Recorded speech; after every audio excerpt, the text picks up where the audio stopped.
Hello, I'm Isaac Hayes III, founder and CEO of Fanbase. Listen to what I'm about to tell you. The window to invest in Fanbase is closing. We've raised over $10.6 million of our $17 million goal. That means there's room for less than 6,370 people to invest in Fanbase for the average amount. The minimum to invest in Fanbase right now is $399. That makes you an owner in Fanbase today. Go to startengine.com/fanbase to invest. Why? Because current social apps have taken advantage of users for far too long, with content suppression, shadow banning, harmful racist content, and no real tools for monetization and equity. Fanbase has over 1.4 million users and counting, allowing anyone to reach all their following and monetize their content from day one. Social media is the new TV, and whoever owns the apps that distribute that content have the opportunity to own potential billion-dollar companies. While big platforms with uncertain futures are failing to serve their users, Fanbase is stepping up to fill the gap. Don't wait until it's too late. Invest now, invest for yourself and your future. Go to startengine.com/fanbase and own the next generation of social media.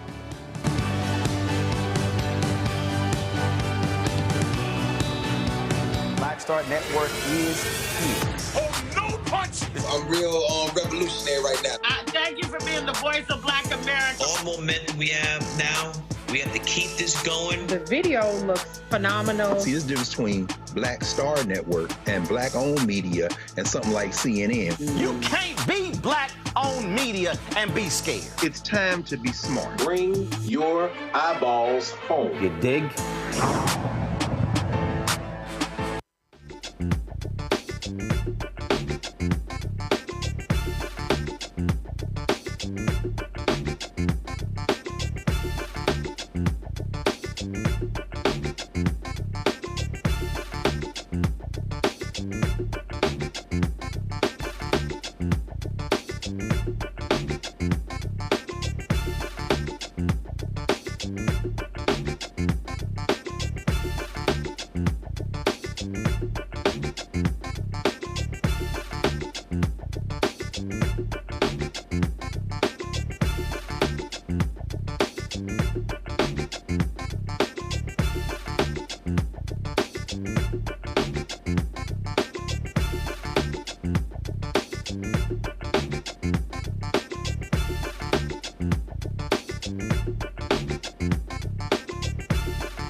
What's up, folks? Today is Wednesday, September 4th, 2025. Coming up on Roland Martin Unfiltered, streaming live on the Black Star Network. Yes, it is the 7th anniversary of Roland Martin Unfiltered, the 4th anniversary of Black Star Network. And so we're going to have several people who actually were on our first show 7 years ago, including Bishop William Barber, Linda Sarsour, and others. We got our all-star panel in studio. Lots to break down. Folks, it's time to bring the funk on Roland Martin Unfiltered on the Black Star Network. Let's go. He's got it. Whatever the miss, he's on it. Whatever it is, he's got the scoop, the fact, the find. And when it breaks, he's right on time and it's rolling. Best believe he's knowing. Putting it down from sports to news to politics. With entertainment just for kicks, he's rolling. It's on go, roll, roll, y'all. It's Roland Martin.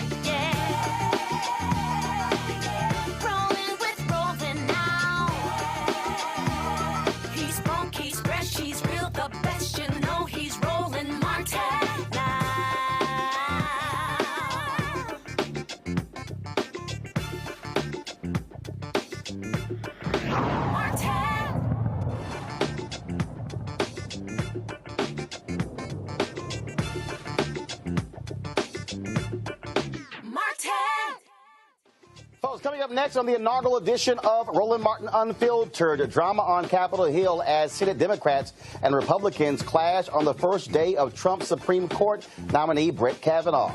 Kristen Clark of the Lawyers Committee for Civil Rights Under Law, who was in the hearing room, will join us live. A black woman who was mistakenly voted in Texas is headed to prison. Yes, prison. She and her attorney are going to join us live as well. He has picked up the mantle of Dr. King's Poor People's Campaign. The Reverend Dr. William Barber will join us live to discuss that and why it's time to end voter apathy, especially among black folks headed into the midterm election. We'll also recap the homegoing celebration of Aretha Franklin and discuss why her family is blasting the eulogy delivered by Atlanta pastor Jasper Williams Jr.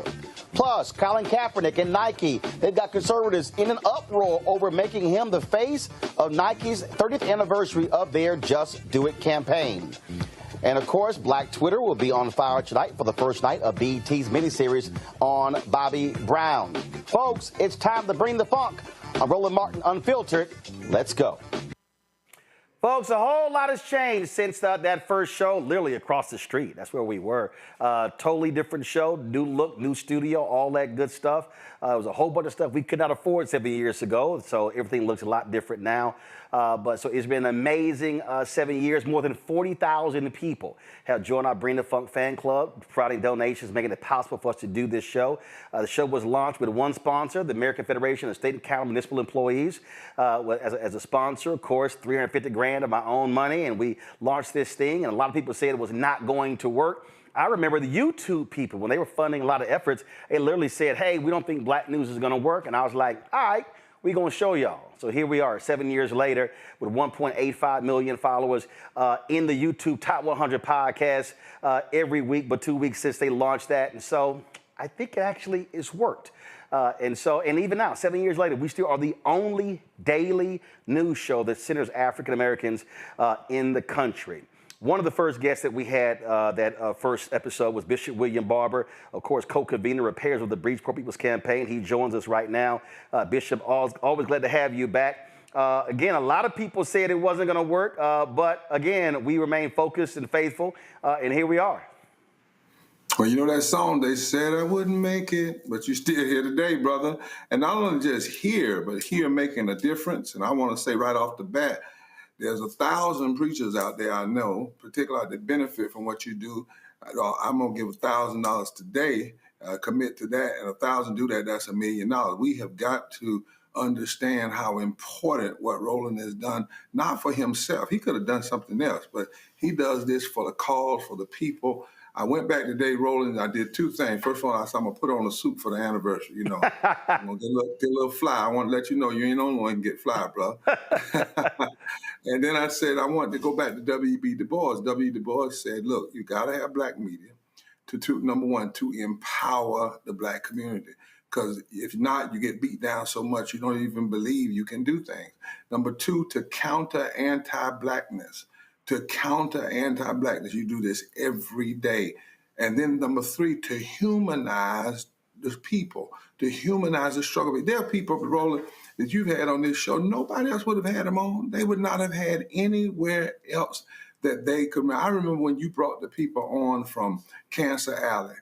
Now that, you know, they're on other places. In fact, one of the ladies who's one of the founders of St. James, the fight down there, she's in Rome today. Potentially meeting with the Pope, but she came on this show first. And then the last thing is to ensure a diverse perspective. It was black media, y'all, that first told us that COVID was airborne. That was the first people, it was black media. Mm-hmm. It was Roland and others telling us, wait a minute, there's something else going on here. While some people were saying, well, black people are just more susceptible to this particular, what would later be a pandemic, you were telling us that it's airborne. You were warning us. And I want to believe that there are people who are alive today who would not be, and there are people who died and their lives would have never been honored. I remember one day, Roland, you let me come on and talk about a sister who lost 25 members of her family in a 30-day time period in Mississippi because the Mississippi governor would not expand health care. I mean, nobody would have told that sister's story. And so, Doc, look, man, I'm so glad. I was thinking about 7 plus 4 is 11. 11 is a prime number. A prime number is a number you can't do nothing with but take it. You can't divide it. You can't divide it. You can't, but it's just a prime number. Yep. 11, the only way you get to it is 11 times 1. So, Doc, thank you for being a prime number. And prime brother. What else jumps out, and I talk about this, Dr. King's book, Where Do We Go From Here, Chaos or Community, and he said that there were 4 institutions primed to liberate Black America, and one of the 4, he said the Negro press. And this is what he said. He said, too many Negro newspapers have veered away from their traditional role as protest organs agitating for social change and have turned to the sensational and the conservative in place of the substantive and the militant. And, I've had some people stop me and they said, I had brothers who worked in the White House or other places said, hey, man, I really think you need to add entertainment, you need to add sports to get more eyeballs. And I said, let me tell you what happens. If you go down that pathway, then that's what you're going to focus on, and news is going to get left behind. And I said, I got nothing against entertainment, nothing against sports, but if you look at the YouTube Top 100 podcasts, nearly every African-American other than this show is sports and entertainment. And I said, we got too much of that already. We got to have a place where that's all we focus on is news and information. That's right. And use the sports figures to do that. See, the difference is you'll bring somebody like Spike Lee on or somebody to talk about the issues. And that's genius, brother, because we also have to make people respect our artists and our sports figures as something other than people that can just run with a ball or dunk a ball or they're acting, that they actually have a perspective and a platform. The other piece of that, Roland, you're so right. People will tell us what we ought to do, but guess what? Sometimes those same folk, let them get in trouble, who they run to. Mm-hmm. Oh, trust me. I get those text messages and phone calls, and to that point, there's a reason why in our living room set, I got Mr. B, Harry Belafonte, who I had great respect for. He's one of the pieces. I've got James Baldwin, but also Ida B. Wells Barnett flanking him. And so it's not that I don't believe that artists are important, but they serve a vital role. And that's the thing that we have to understand.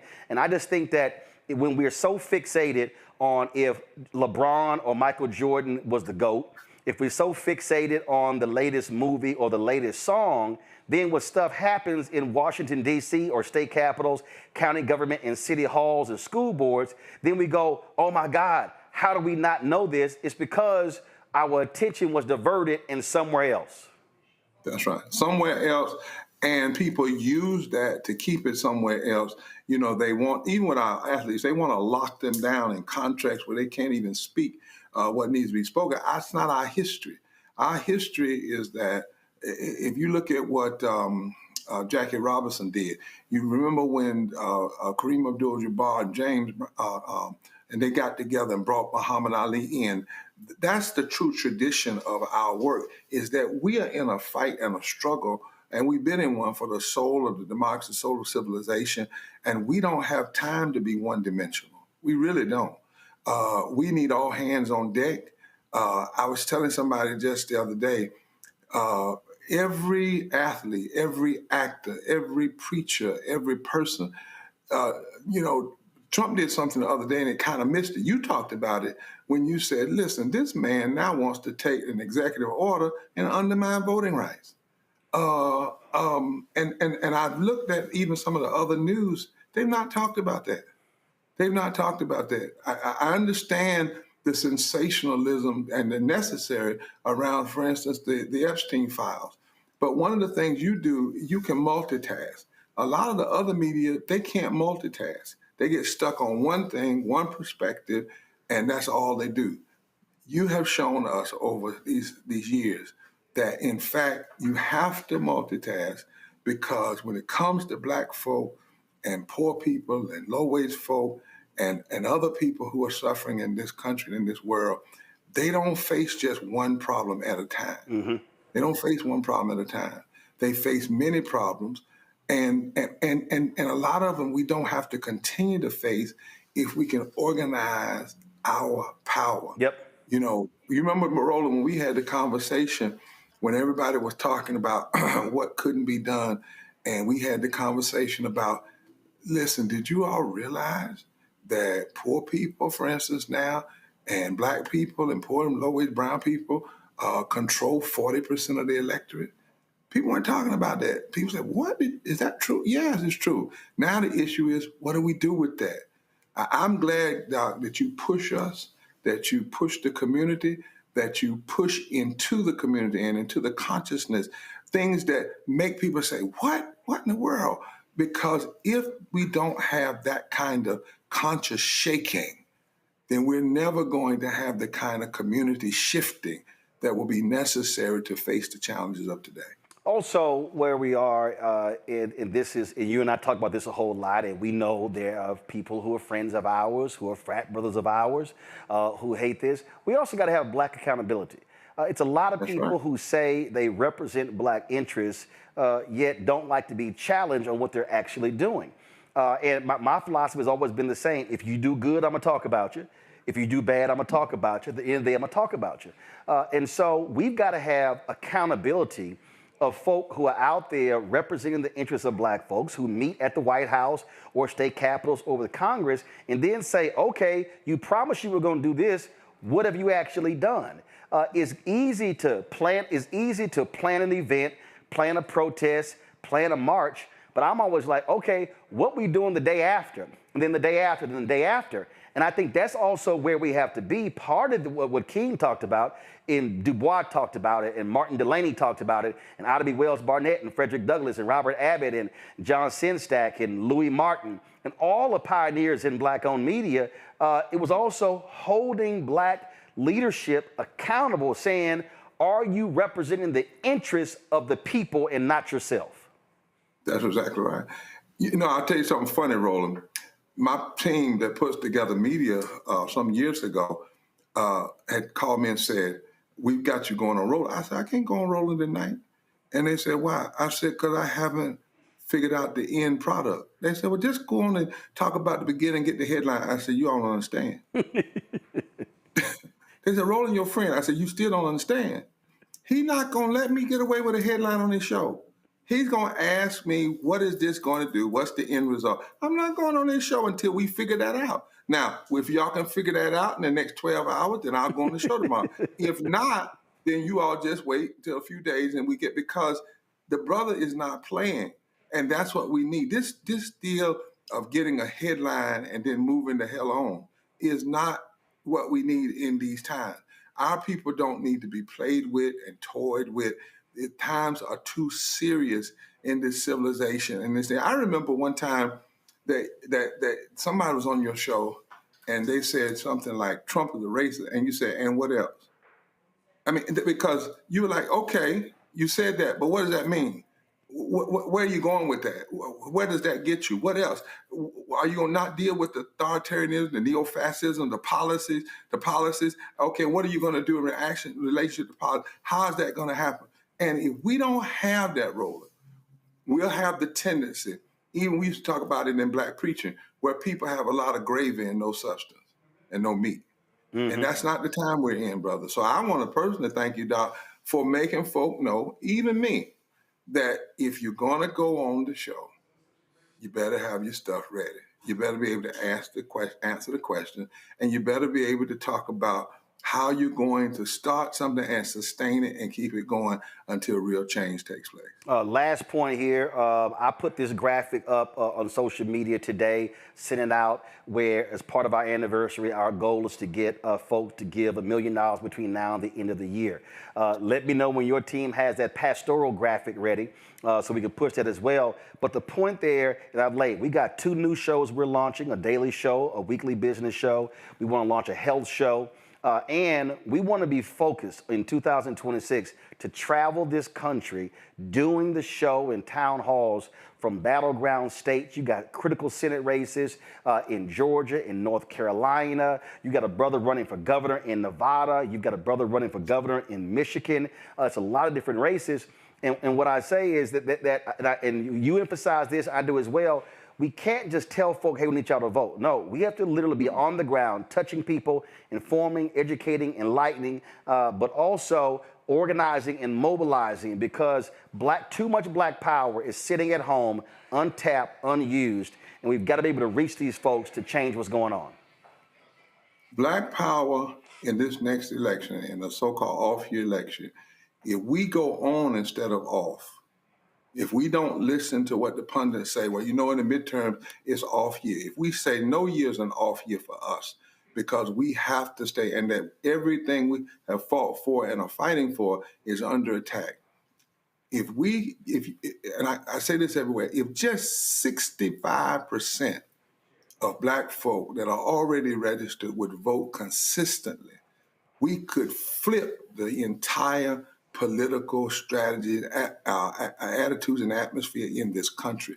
So that's exactly what we're going to do. We're going to put that grant. We've already sent it out to hundreds of thousands of people. Those of you that are listening tonight, we want you to grab it from our site, grab it from here, continue to push it out. Let's push this way over $1 million. I want to challenge at least 1,000 people to give $1,000, particularly those of us who are clergy, who are pastors, who could do that for this effort, for this work, for what Roland is doing on our behalf. The brother is not doing this just for Roland Martin. You don't take on this kind of stress and even criticism just for yourself. He literally is saying, I will not be quiet. And y'all know when he says bring the funk, we all know what that means. That's not just about a dance floor. That is about that I'm getting in the middle of this arena and we're not playing, because our people are not to be played with, and the times are too serious and the issues are too important, and our power is too great for it not to be unleashed and used the way it could be. Indeed. Bishop William Barber, appreciate it. Thanks for the support, the prayers, and Repairs of the Breach Poor People's campaign. Has been a consistent supporter of this show, putting your money where your mouth is, and so we appreciate that. It's a lot more work to do. I know you got a plane to catch. I appreciate you being on the 7th anniversary show. Thank you, my brother. 06. Yes, sir. Thanks a bunch. Folks, going to go to a break. I got a panel there ready to chat.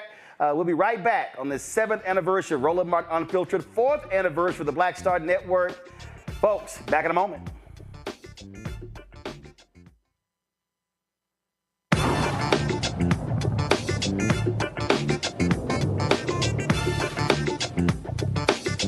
Thank you so much, Roland Martin. I love you, and I am so absolutely committed to you because of your dedication to the Black community in this country.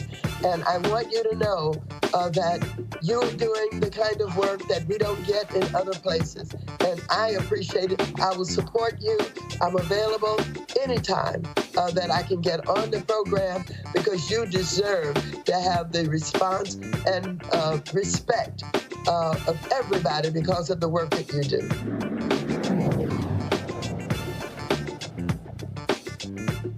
Next on A Balanced Life, here on Black Star Network, we're talking what it means to be a balanced young adult and turning 21. I know 21 is one of those ages where you think you're grown. You can do whatever you want. The law says that you can. But what are you packing in your 21-year-old toolkit that will allow you to not only survive, but to thrive? You have every right to make whatever decision that you want to make, okay? Because you're grown. Don't go out here and do something and then want to come back and expect somebody else to clean it up for you. That's all this week on A Balanced Life with Dr. Jackie here on Black Star Network.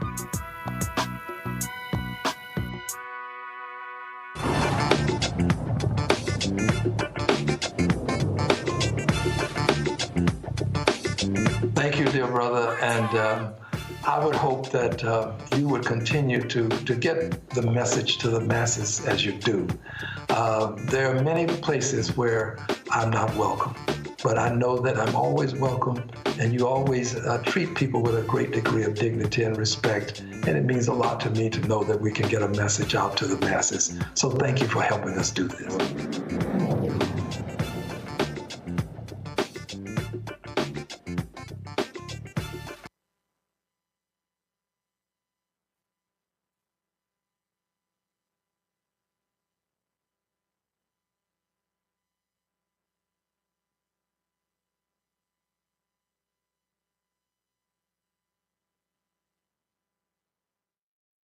Anniversary.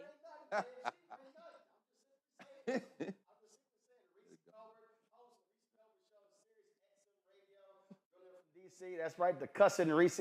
Of course, Michael Brown, former member of the DNC Finance Committee, and Dunbar, that little youth group he's a member of. That's right, that's called the Fly Away Signal. That's what that is. Of course, my alpha brother, Dr. Mustafa Santiago Ali, the only fraternity here. Former senior advisor for environmental justice at the EPA. Also, Eugene Craig, CEO, X Factor Media, Inc., and he is probably, Trump cusses him out more than he cusses me out. Randy Bryan, entrepreneur, author of Never Said, 25 phrases you should never ever say to keep your job and friends. Shockingly, she's actually in the country.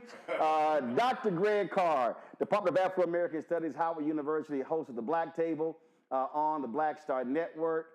And of course, somebody who we first met, we actually fought at a movie screening, 12 Years a Slave, and it turned into a Twitter beef, and then that's how he got on the show.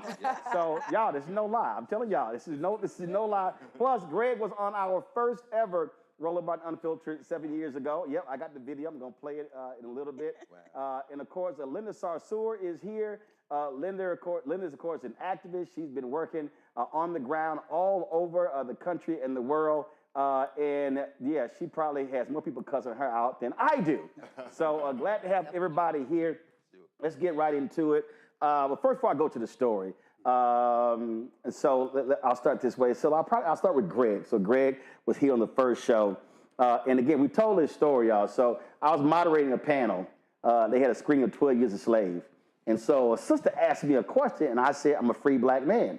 And she went off, you ain't free. I was like, what the hell you think you're talking to? And so then she started going at it, and I was like, let's go. Right. And so Greg was on the front row, and so Greg started talking. So then we go to social media, folks were like, oh yeah, you ain't gonna sit here challenge Greg Carr. I was like, I don't give a fuck who he is. I was like, bring his ass on the show. And people were like, you ain't never heard of the Carr? I'm like, no. Oh, all these Howard people, I was like, come on the show if you want to go. Right. That's how Greg came on the show. And Greg, you said I ain't scared. You said I ain't scared. I went to sleep. I went next morning, and like you say, Twitter was like, he was fighting. No, Twitter, he fights everybody. He really does. Right. Roland was fighting about 1,000 people. I'm like, and I got it, you know. I've known that young lady since she was 14. She was my student in Philadelphia. Shanice Thompson. She now has a PhD. My colleague at Howard. We hired her. She wow. And I never let the day pass. Because I would not be down here Roland Martin if not who was so mad when you said you were free. She said, how you going to be free? It's the prison industrial complex. And then, you know, he going to argue with everybody. This is my kid. So I'm like, hold on. I was like, bring your ass. I was like, I ain't scared enough, y'all. Let's go. Roland never said. That's what happened. That little green room at TV1, right? Oh, yeah. That was at 101. Not 101 Constitution. It was where NBC News Channel. Yeah, and Joe Scarborough, all of them be sitting in that little room. Y'all remember that little room? What's the guy that wrote Bob Woodward? They all be sitting around. Roland come through and they'd all stop. Hey, Roland, what's going on? I'm like, oh, so y'all know him for real? Huh? Y'all never put him on your show, though. Ain't been that much black that's before or since. all in one place. So let me go to Reese. Let me tell y'all. So when Reese first came on, Reese was trying to be a normal commentator, and I was like, not normal. So like, the first couple of times, I was like, listen, I ain't call your ass for you trying to be like everybody else. I was like, the person who I saw on Twitter, I need you to bring that energy here. Period. She's like, really? I'm like, yes, I don't need you trying to sound like the rest of you. She told Tip, I was like, Reese, we don't do that. We don't do that. She's like, oh, I can cuss. I was like, the show called Unfiltered. And so she has used the word MF at least 7,000 times. At least, yes. Because I've been on the show for 5 years. So 7,000 sounds about right. Yeah, right. And people were like, I can't believe you're putting that cussing woman on the show. And I was like, I own this shit. So what's your problem? And then, of course, got the Sirius XM radio show, all that good stuff. Indeed. Fuck you. Here I am, bitch. Wow. Where can we find you? Where can we find you? I'd like to look you up. Whoever had an issue. People were bothered, and I was like, I don't really care what y'all think. But where can we find them? Where can we find them? Right. So they still out there running them out because the whole point, whether it was at TV One or here, the whole point was to create a platform for non-traditional voices who would never get called by the other networks. They wouldn't. They would. I mean, I was at CNN for 6 years. I knew it took me 4.5 years to get there. So I knew how they played the game, who they put on. Absolutely. And so the whole point is, how do you expand the universe? And I remember at TV One, there were people who they were like, oh man, I think it was 16. All these, man, they hiring all your people. I was like, yo, Jeff Zucker can hire everybody. I'm gonna go find a whole new crop. And then they go hire all of them. I'm gonna go find a whole new crop. So that was the whole point. Because I knew the game that they played and how they gatekeeped as to who they would put on the air to speak on various issues. But that was all 3 networks because that's all of them. All of them. I mean, there isn't a cable and broadcast. There isn't a black person probably doing commentary right now on cable news that didn't come through the Roland Martin ecosystem over the last decade. Whether it's Giano at Fox News, whether it's the folk over at MSNBC or the folk over at CNN, every last one of them came through either News One Now or Roland Martin Unfiltered. Yeah. Again, that is understanding in terms of how this whole thing worked. Now, I'm glad to have Michael here because for the longest he couldn't get his damn computer to work. I mean, it was like, you know I ain't lying. See, I mean, all the Omega was coming out. The lighting, the internet, the laptop. I was like, Michael, just bring your ass in. We can't. What was the deal, Michael? What was going on? Well, after Hannity and O'Reilly fired me, you picked me up. And I appreciate that. Thank you. That was very kind of you.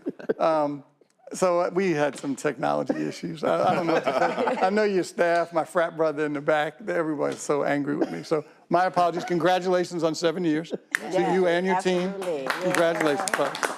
Appreciate it. Mustafa, of course, Mr. the Green Man, always talking about the environmental stuff. And again, a perfect example. Again, so many other shows, we're not talking about black people in the environment. That's true. Yep. I mean, you gave an opportunity to put a spotlight on what was happening across the country. And not only did you do it here in the studio, but you also came out to the community to make sure that they knew that they were valued and heard so that people could actually see what's going on. And that's the difference, because all those other shows never showed up in community.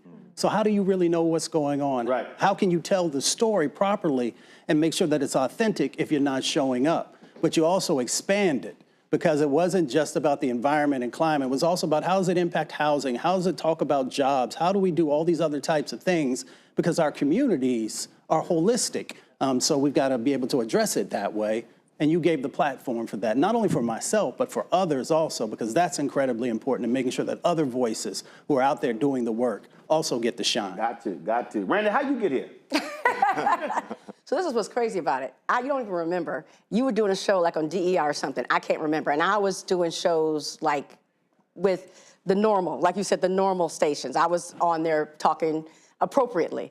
I did a show for DEI. You completely forgot about me. Then I said, I'm so sick of talking about DEI in this appropriate way because I was getting pissed off because they weren't doing anything.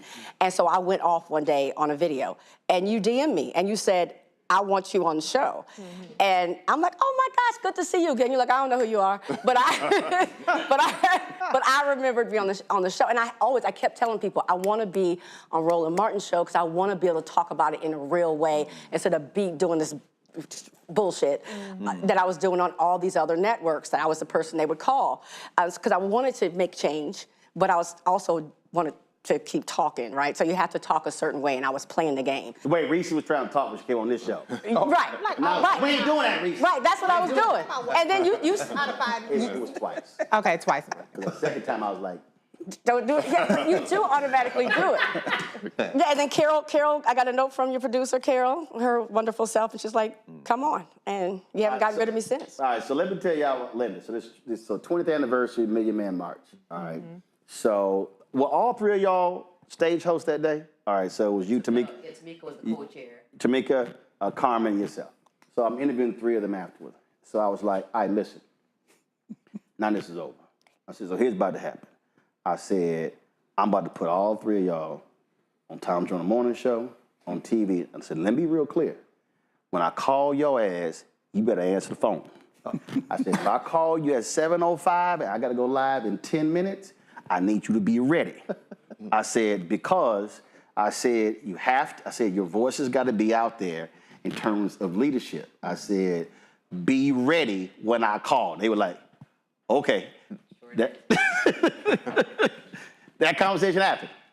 And that was the whole point. Because again, so the whole point is being intentional with how you use media and what voices to put out, knowing how other people were going to freeze folks out or drive a different narrative. That's right. I mean, you always did that for us, Roland, and that's why I'm here all the way in Washington, D.C. to say congratulations on 7 years. You've been someone that has reaffirmed the movement.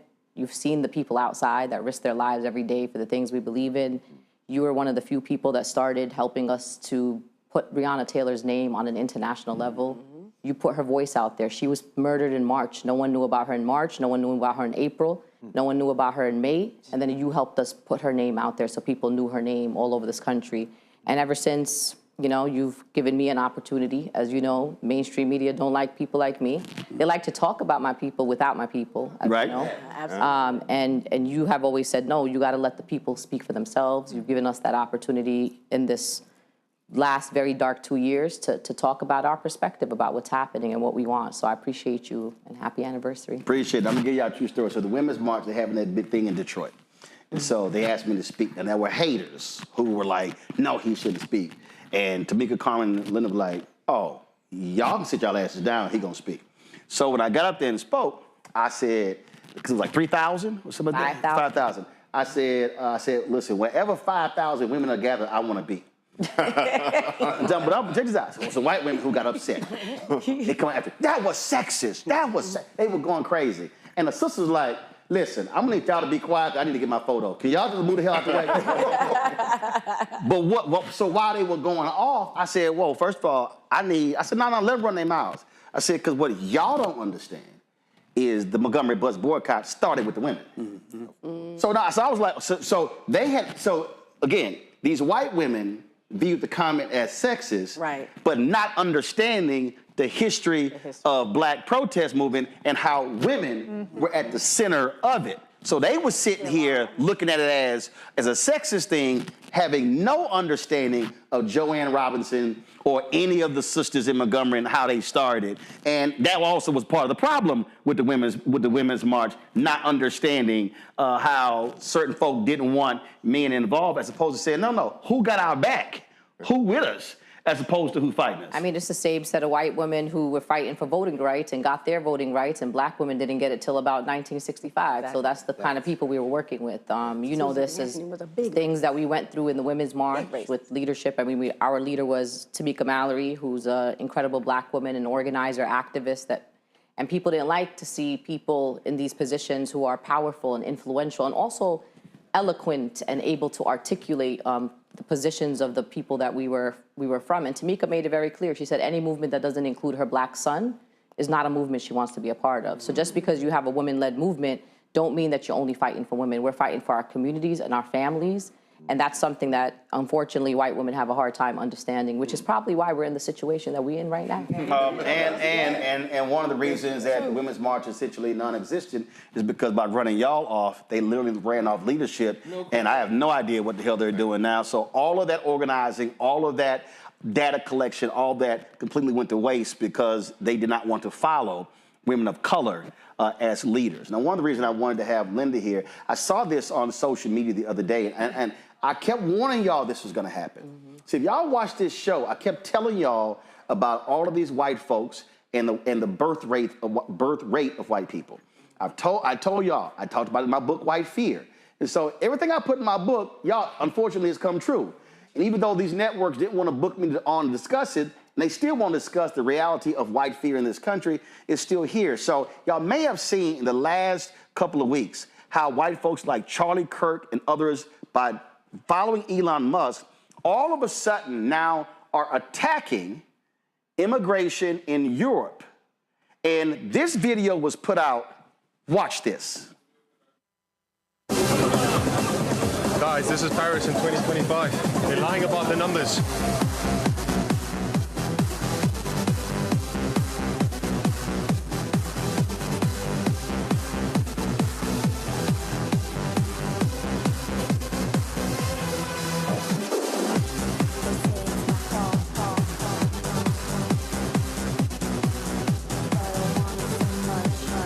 This is the new France. Coming soon. Coming soon to you, to a neighborhood near you. So I want y'all to understand what's going on, okay? Elon Musk tweets a lot about the declining birth rates around the world, okay? You had Conor McGregor, who was convicted of was actually found guilty of sexual assault, hanging out at the White House, complaining about the indigenous people in Ireland losing their cities because of immigration. Now, understand what you're now seeing, that actually has been happening in Europe for the last 10 to 15 years. I was talking about it then when folks were not paying attention to it. And so here's what they're all angry about. They are angry about African immigrants, Muslim immigrants in London, in England, in France, in Germany, in Italy, in Ireland, in all of these white European countries. Now, why are they mad? Whose fault is it that white people stop screwing? It's just a fact. The white birth rate has been declining for the past 30 years. I showed y'all the chart on this show. The only reason Germany's economy is still where it is not because of white Germans, it's because of immigration. I keep trying to explain to people here, especially all these ADOS, FBA, B1 people who know nothing about history, you cannot have a future if you do not have GDP. You have to have people who are living and working and contributing to an economy in order for your GDP to remain where it is. So the United States GDP is $30 trillion. China's GDP is $19 trillion. Why does China, people, remember they were saying for a decade, China's gonna surpass us.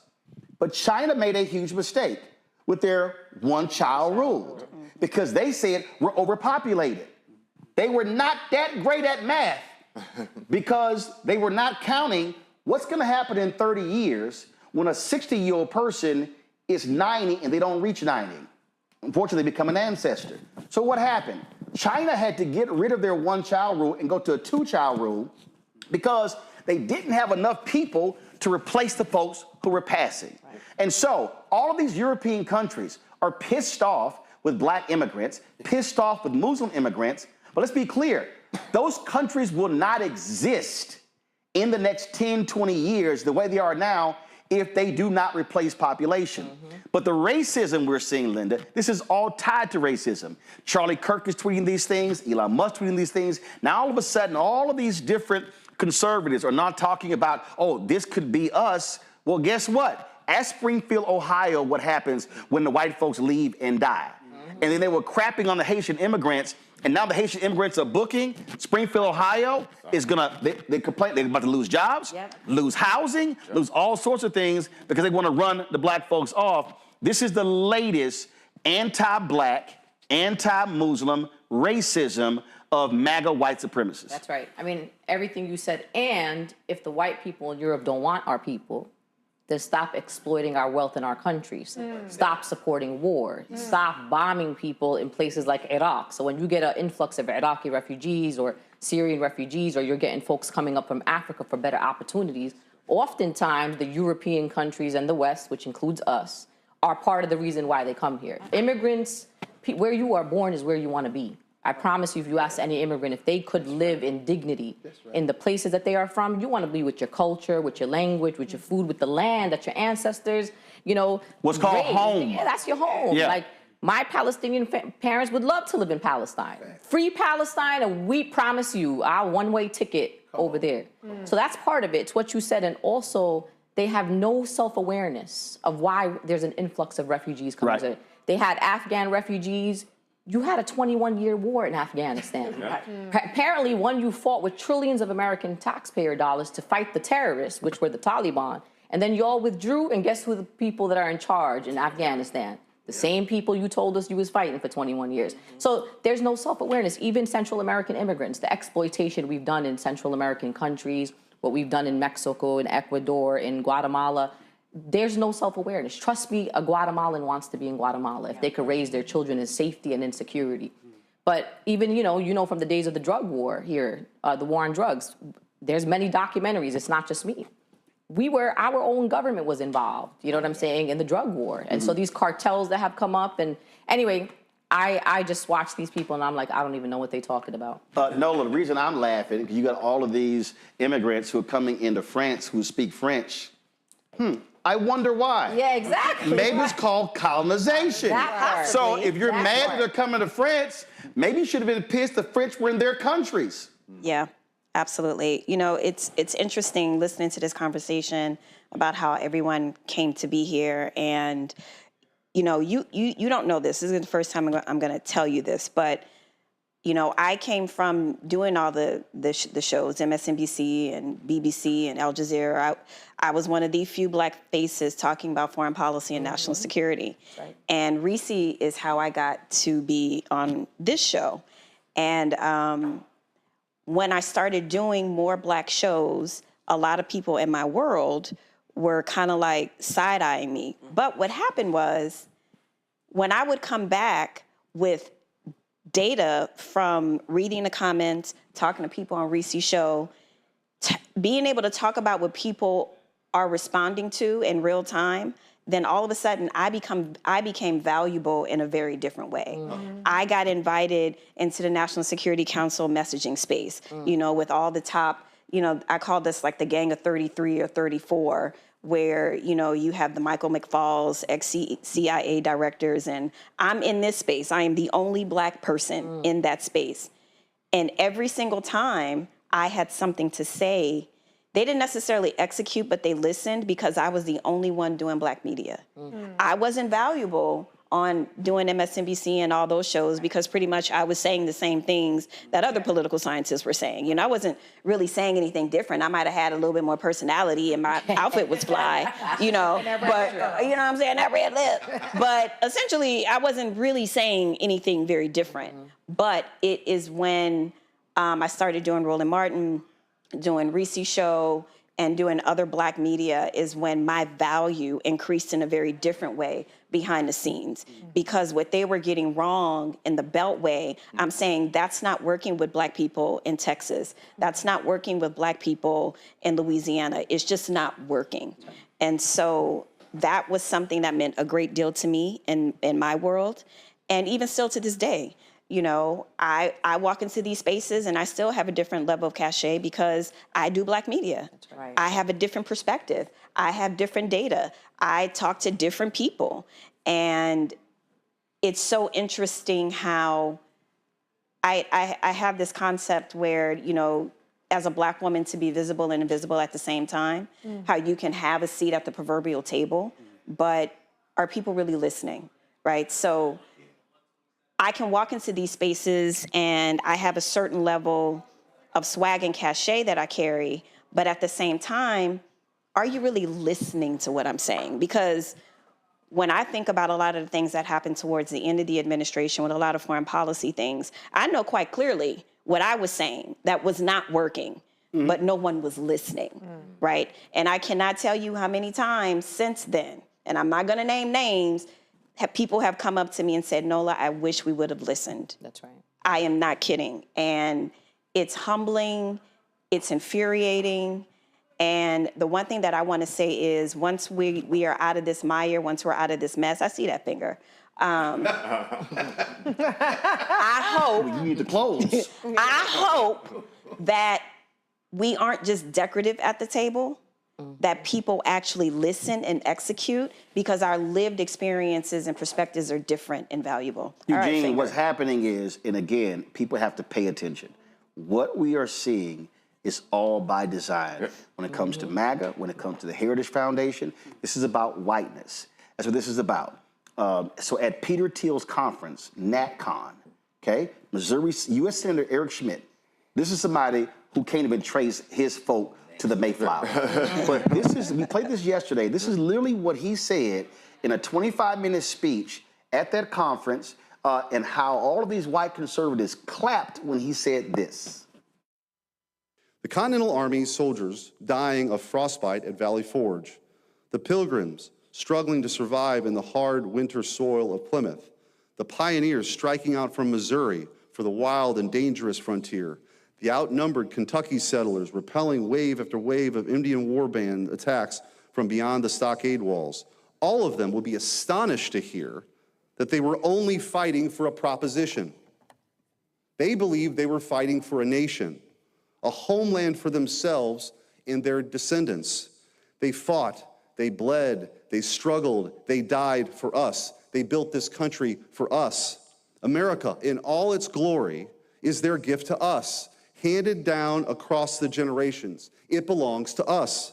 It's our birthright. It's our heritage, our destiny. If America is everything and everyone, then it is nothing and no one at all.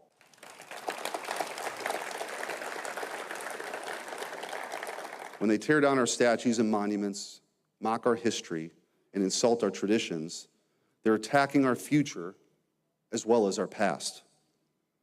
By changing the stories we tell about ourselves, they believe they can build a new America with the new myths, a new people. But America doesn't belong to them. It belongs to us. It's our home. It's a heritage entrusted to us by our ancestors. It's a way of life that is ours and only ours. If we disappear, then America too will cease to exist. Well, see, Eugene, it's very interesting because that's exactly the mantra of the Republican Party. That is pure whiteness. That's white supremacy. It's white nationalism. And what they want to do, even when Mitch McConnell says this reminds me of the 1930s, America's got to remember, Hitler sent his people to the United States to study Jim Crow and brought it back to Nazi Germany. And so what they want to do is the exact same thing. So when these white folks in America are going to France and complaining about these Muslim and black immigrants, this is nothing. It's the exact same thing. They want to extend whiteness and reclaim it globally. And this is the thing, right? So I say all the time that MAGA's built on the foundation of a Steve King. It's built on the foundation of an Andy Biggs. It's built on the foundation of Pat Buchanan. It's built on the foundation of white conservatives that may have been considered fringe for a very long time. And then Donald Trump comes in and puts a happy smile, a jet, a helicopter, a personal security detail in front of it, makes it look really presidential, and then rides that into the White House. So I mean, it's literally been the putting lipstick on the pig to go through the Sarah Palin era that that timeline goes through. That's what we're dealing with, and now they're very naked about it. Peter Thiel has funded many organizations over the years, and white South African Peter Thiel. White South African Peter Thiel. Some organizations that disagree with him and lost that funding, and some organizations that leaned into it, and he's still funding and working through them. And what one more time, in these rooms, this is where you get the naked, honest truth, where they feel free to speak, as they would if they're in the back cloakroom on the Hill. Now we got that covered, let's get to how I got here. And being the greatest Republican to walk on this set and the one that's still standing. Andrew Lee got me here, told Roland and Jackie, hey, book my guy. We had the black and blue segment, and from there, Roland had me every Monday morning. Which then, I guess, led to that infamous Umar clip that still goes viral every 2 months. So, go ahead. Michael, here's what's interesting. I'm sitting here looking at Chuck Schumer's feed. I don't see nothing about Eric Schmidt. And see, this to me is a huge problem for Democrats. Yeah. Leadership right now is like, no, we should be focusing on food prices and gas prices and whatever. So this other stuff is a distraction. They even think the Epstein stuff is a distraction. But what's crazy is if you are the Senate minority leader and you can't call out that racist speech, you should not be in leadership. That part. But what would he call out? What would Schumer call out? Well, clearly you're right. But the one thing we being Democrats, haven't understood yet is our messaging. Clearly, that has not worked. The democracy message doesn't connect. It sounds great, obviously, but it doesn't connect. And it's hard for white leaders in my party to call white supremacy what it is. Mm-hmm. If you have poor white people in America, that have no problem losing their farms as long as the white supremacy agenda is first priority, it's hard to make any argument about anything else. That's right. So once they had somebody like the guy who's at 1600 Pennsylvania now, saying it's okay to give speeches like that in public and giving people the ability to commit racism right in your face. And if your party leaders don't really do anything about it, it's hard to message that. And white supremacy is, you know, the reason I got to your show, thank goodness, I mean, besides me whipping you up on the golf course, besides that. I know you high right now. Besides that. I know you high right now. Besides that part. I know you high. You can't outstep me or outgolf me. Now go on right ahead. I don't know why you at. Just don't. I have a bad Achilles, so I can't. Oh, okay, all right. That's why you can't finish your shoulder turn either? Okay, go ahead. So when I got into it with Ann Coulter on Fox on the Hannity show, and my days were numbered after our confrontation. And sounds like me and Mika on Morning Joe. But go ahead. Okay, well, yeah, you did have that, didn't you? But when you're on those kind of platforms, yes, you have to conduct yourself differently than being unfiltered relative to your language. But that doesn't mean you have to take a step back from your position and your argument. Right. And a lot of folks get on there and they're so happy to be there. Yep. For example, they throw these contracts at you. I just didn't want a contract from Fox. I couldn't do it. My mother told me not to do it, so I didn't do it. God rest her soul. Yes, thank you very much. So when you take that, it gives you the freedom to not worry about consequences. And so when Ann took her microphone off and got mad at Sean for not basically defending her, I wasn't attacking her. I was attacking her position. That's right. My days became numbered. O'Reilly had kicked me off a long time ago because he kept talking about Jesse Jackson and I didn't like it. So you have to go on with principle and not any fear. And it's hard to do. Randy, I'm sitting there looking, I don't see nothing from Bernie Sanders. Right. I don't see nothing from Elizabeth Warren. And I'm like, what? Y'all weren't aware that speech actually was given? And just know, I actually sent a text to one of Schumer's people. I know you did. I'm sure you did. The problem is that everything goes under the umbrella of white supremacy, and it is very difficult, particularly to have white people who benefit, who are the greatest benefactors of white supremacy, go against it. And so that's what we saw, like you were just talking about in the last election and things. White women, to tell white women, although you know, they suffer for it. We talk about the birth rate. That's why they're losing their rights over their entire bodies, because they have to get the numbers up. They don't have rights, but they still get those little bit of benefits and they cling on to it. And this is why we see other groups that seem not to get it. If we just act a certain way, if we just behave, we will get let into this arena of white supremacy. And if they can't see it now, you're not going to get it. Like, you're not going to get it. And so I believe that the people who are in places of power, that power is fueled by white supremacy. And so it's difficult for them to speak up against it. They're fearful to speak up against it. Mustafa, the thing here is this here. When you listen to Schmidt say this, Missouri plans on gerrymandering their state. They want to gerrymander Emmanuel Cleaver and Wesley Bell out of the congressional seats. 2 African Americans in Missouri. They wanted to be all Republican. And so what these Democrats don't understand is what Schmidt said, that literally is Republican Party policy. So when he kept saying us, he literally said our ancestors meant this for them and their descendants.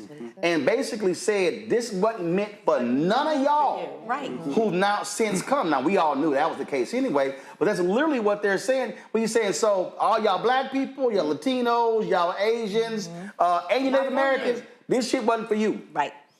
We probably should remember the words of Malcolm X when he said, he talked about those who are being oppressed and the folks also on the other side of the equation who are doing the oppressing.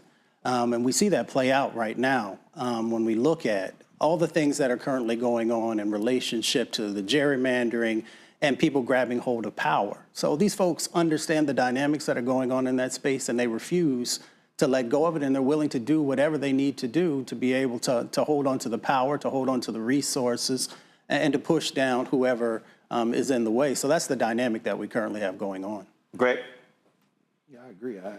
We have a fundamental misunderstanding of the nature of nation states. This is a 2,000-year problem.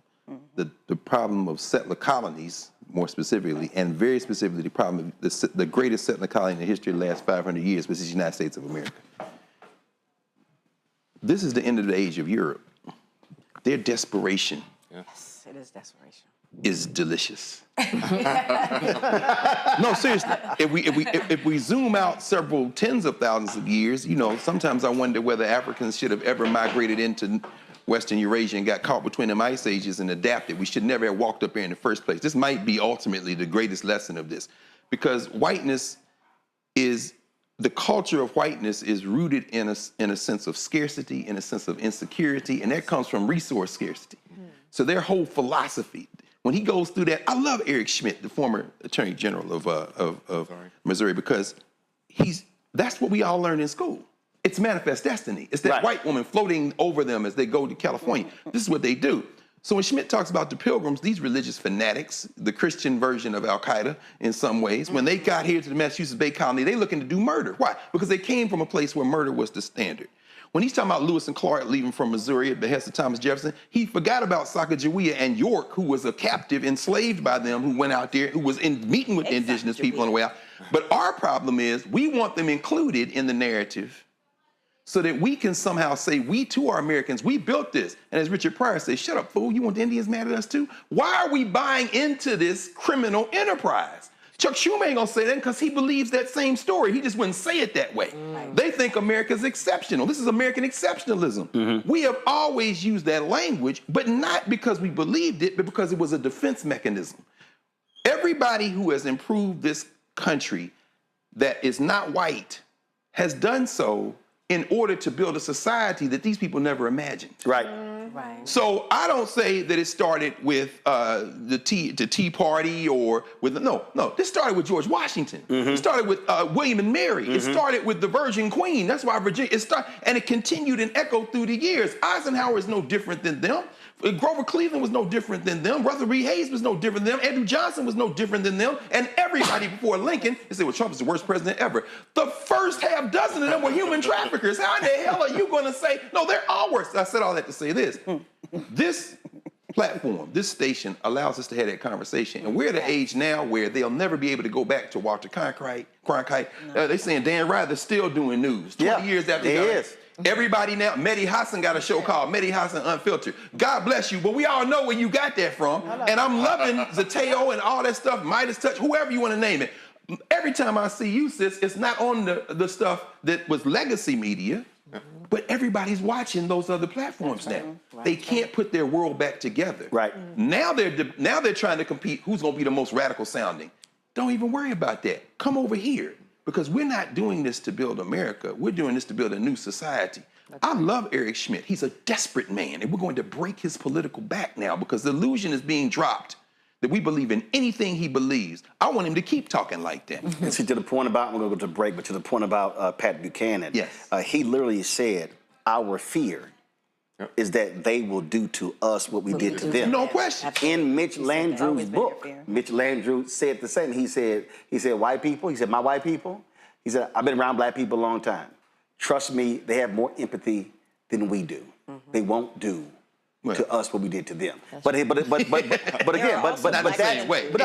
that literally is what's driving their fear. Absolutely. And that's why they cannot handle 2043. Absolutely. They cannot handle Black power and Latino power, and then Latinos are going to have to come to their realization that you have to deal with your whiteness because you got white Latinos who are more white than they are brown, and not realizing that they also don't like y'all.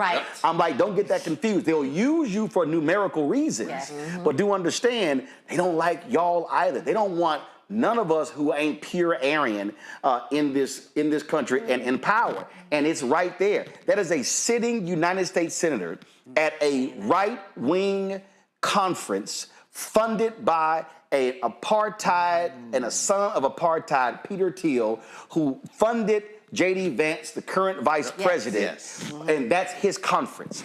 So you cannot decouple Thiel and the Edmund Burke Foundation and NetCon from Schmidt, because that is literally where they all stand. I'm going to go to break. We come back. We're going to talk to Congressman Glenn Ivy on today's show. Also, Crystal Mason was on our first show 7 years ago.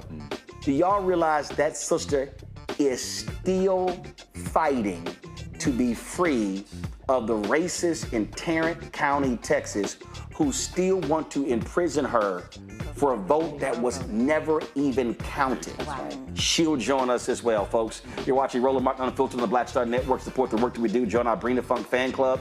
Again, this is our anniversary. Our goal is simple, to get our folks to contribute at least $1 million between now and the end of the year. There are multiple ways to do so.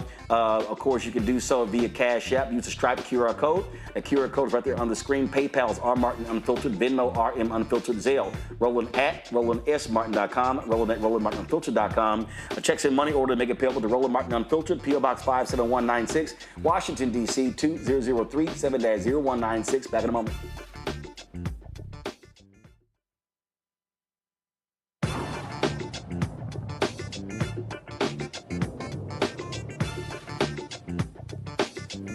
Thank you, Roland, for covering the matter, because, like, we have to save ourselves. We know the federal government isn't going to save us, and we know the Civil Rights Department of the Department of Justice has been obliterated. And so there's nothing to turn to but us. And so I thank all the activists, I thank the community leaders, the clergy, and I thank you, Roland, and media, Black-owned media, who won't let them sweep it under the rug.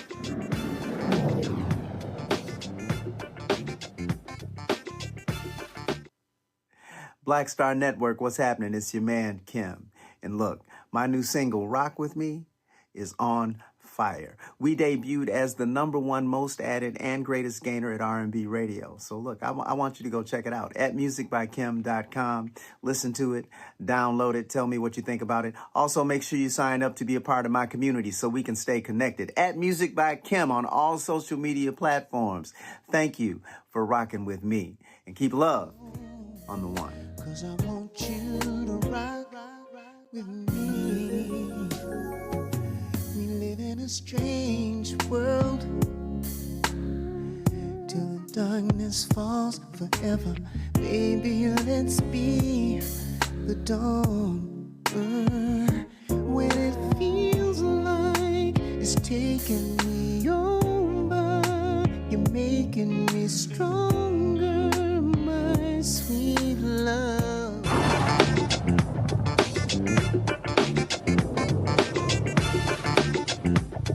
I'm a big fan of your work, and I really appreciate the important role that you play in informing, all of us about what's going on.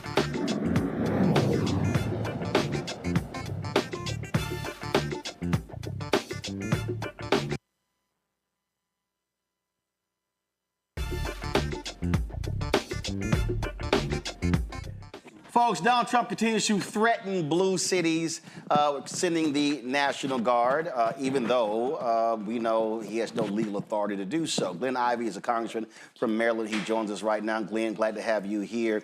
Before I ask you about that, Glenn, I got to ask you this here. You were worked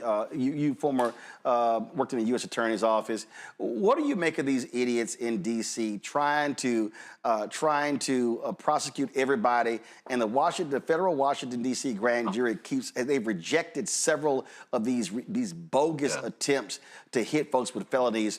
It's rare that a grand jury rejects a prosecutor's effort to indict, but repeatedly they're like, nah, this ain't flying. Yeah, that's right. I mean, it's extremely rare for a grand jury to decline to indict a case. But, I mean, they're trying to charge this guy for throwing a sandwich, and they're trying to charge him with a felony.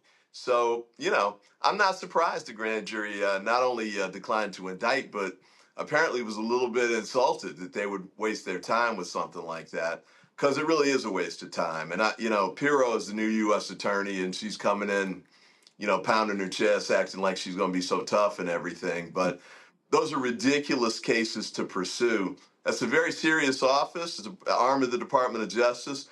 They should be pursuing serious cases. Well, and what we're seeing is, again, they're claiming how they've just drastically slashing crime all across Washington, D.C. But when you look at the actual arrests, so many of them are misdemeanors. They're not actually impacting violent crime. Right.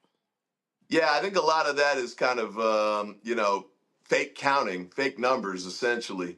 But at the end of the day, though, even if hypothetically there was some sort of effect where they were reducing violent crime, it's just a short-term solution, and we know violent crime is a long-term problem. So why don't we do things that we know will work in the long term? When I was a prosecutor in the U.S. Attorney's Office, I was there in the early 90s. Homicides were at 450 to 500 per year. Now they're a fraction of that. And part of the reason they came down is because D.C. has had sustained efforts, not just in enforcement. You want more cops and all of that and have them, patrolling in the right ways. But they had intervention and prevention programs. They're aimed at reaching kids who are in trouble, reaching kids who are at risk, maybe even reaching folks who are already in jail with reentry efforts. When they come out, and 99.9% do, why don't we try and take steps to make sure that they have the skills to reintegrate into the community? And at the front end of it, let's not wait till somebody gets shot and there's a body on the ground. Let's try and see if we can reach these kids, and usually they're very young people, late teens, early 20s. Let's see if we can reach them before they get to that stage, get the gun out of their hand, and find other ways to resolve whatever the disagreements are. And then, of course, the longer term piece, if you get kids who are getting the education and they see a path forward with respect to jobs and other traditional paths, they'll take that. Not a lot of kids grow up saying, I want to go to jail, I want to be a criminal and all that stuff. There's something that they turn to for a variety of reasons. Let's attack those reasons on the long term. Obviously, these troops aren't about doing that, and they're not trained to do it. It's a waste of time. It's a waste of money. One last point. The Republicans in Congress are withholding $1.1 billion of DC's money from DC. Now, if they give the $1.1 billion or free it up so DC can use it, the mayor's already said she wants to use it for cops and teachers. So free up the money, let them decide how to use it in the way they want to. Take these guys off the street. If you want to spend $1 million a day, in the District of Columbia, go ahead and do that, but do it on stuff that's going to make a difference in the long term. Last question here, and that is, we talk about moving forward. I mean, the reality is, look, Republicans control the purse strings, they control the House, they control the Senate, and now that Congress is back. What I'm hearing from people all across the country, folks say they want a far more aggressive fight from the Democratic Party. If you look at the polling data, people do not have, even Democrats and progressives have much faith in Democratic leadership. When you travel the district, what are people saying to you, and what are you taking back to leadership that they need to be doing? Because again, people do not have faith that current Democratic leadership, House and Senate, knows how to effectively combat Donald Trump and MAGA. Yeah, I mean, that's out there a lot. I mean, a couple of the things that we need to do is continue to build on the cases that we have in court. We've filed some of those in the House of Representatives. The Democracy Forward group, which is supported by the unions, have done an outstanding job in court, getting a lot of injunctions in place. But a lot of times, by the time they get up to the Supreme Court's not necessarily overturning them on the merits, but they're giving the Trump administration enough room to keep doing the destructive activities. I think we need to make sure we keep pushing on all fronts that we possibly can. That's protests like the ones we did, today with respect to D.C. and the militarization of the city. I think it also includes efforts to do focused and targeted work on these toss-up districts in Congress. We need to take the House back next year to actually regain some kind of power. We need to focus on the targeted districts where we've got a shot to do that. And there's some all across the country for sure, but it's not high profile work, it's not pretty work, but it's the work that can actually win elections. And it's door knocking, it's licking stamps, it's reaching out to people early. Don't wait till the October before the election kind of outreach. Start now.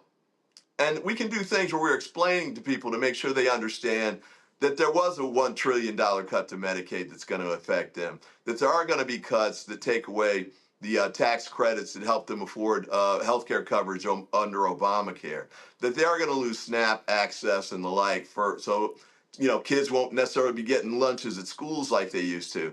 There's all kinds of things that have been taken away from them. We need to make sure they understand that and know that that came from Trump and the congressional Republicans.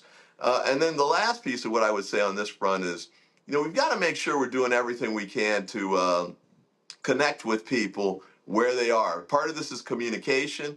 Part of this is making sure that they hear what's going on. We got outflanked in 2024. They had a lot of these, online influencers and the like on the Republican side. We're building that out now on our side so we can battle them on the information war in spaces where we weren't even present before. And people like you, I think, are doing an outstanding job of getting the message out, getting the information out, getting people mobilized, because knowledge is power. And we're definitely going to need that power in the year coming up. What also has to happen, Congressman, and that is individuals like yourself and the Congressional Black Caucus now, not next May, not next June, not next October, now must be challenging Ken Martin and the DNC, the Democratic Governors Association, the DCCC, the DSCC, and all of these Democratic donors, and make it clear to them that they've got to stop listening to white Democratic strategists who refuse to listen to black people,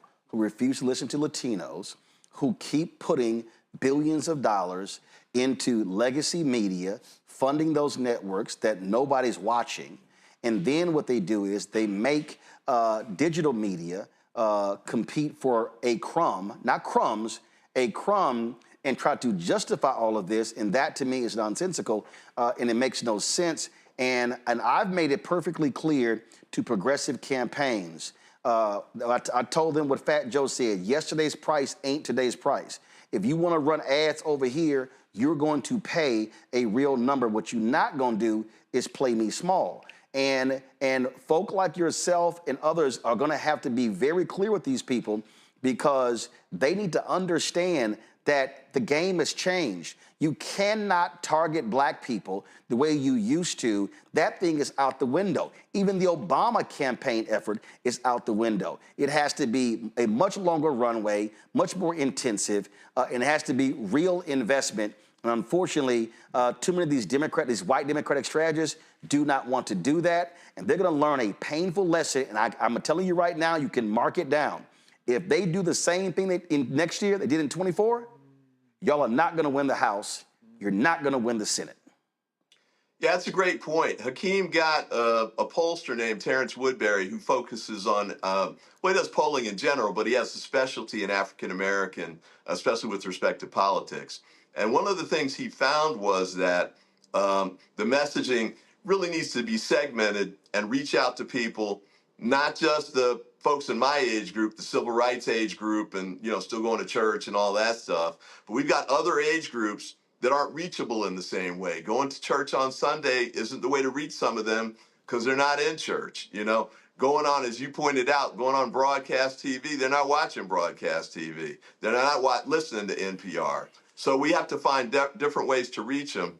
But the key point that he made was that, the Democratic Party keeps going after swing voters, they call them.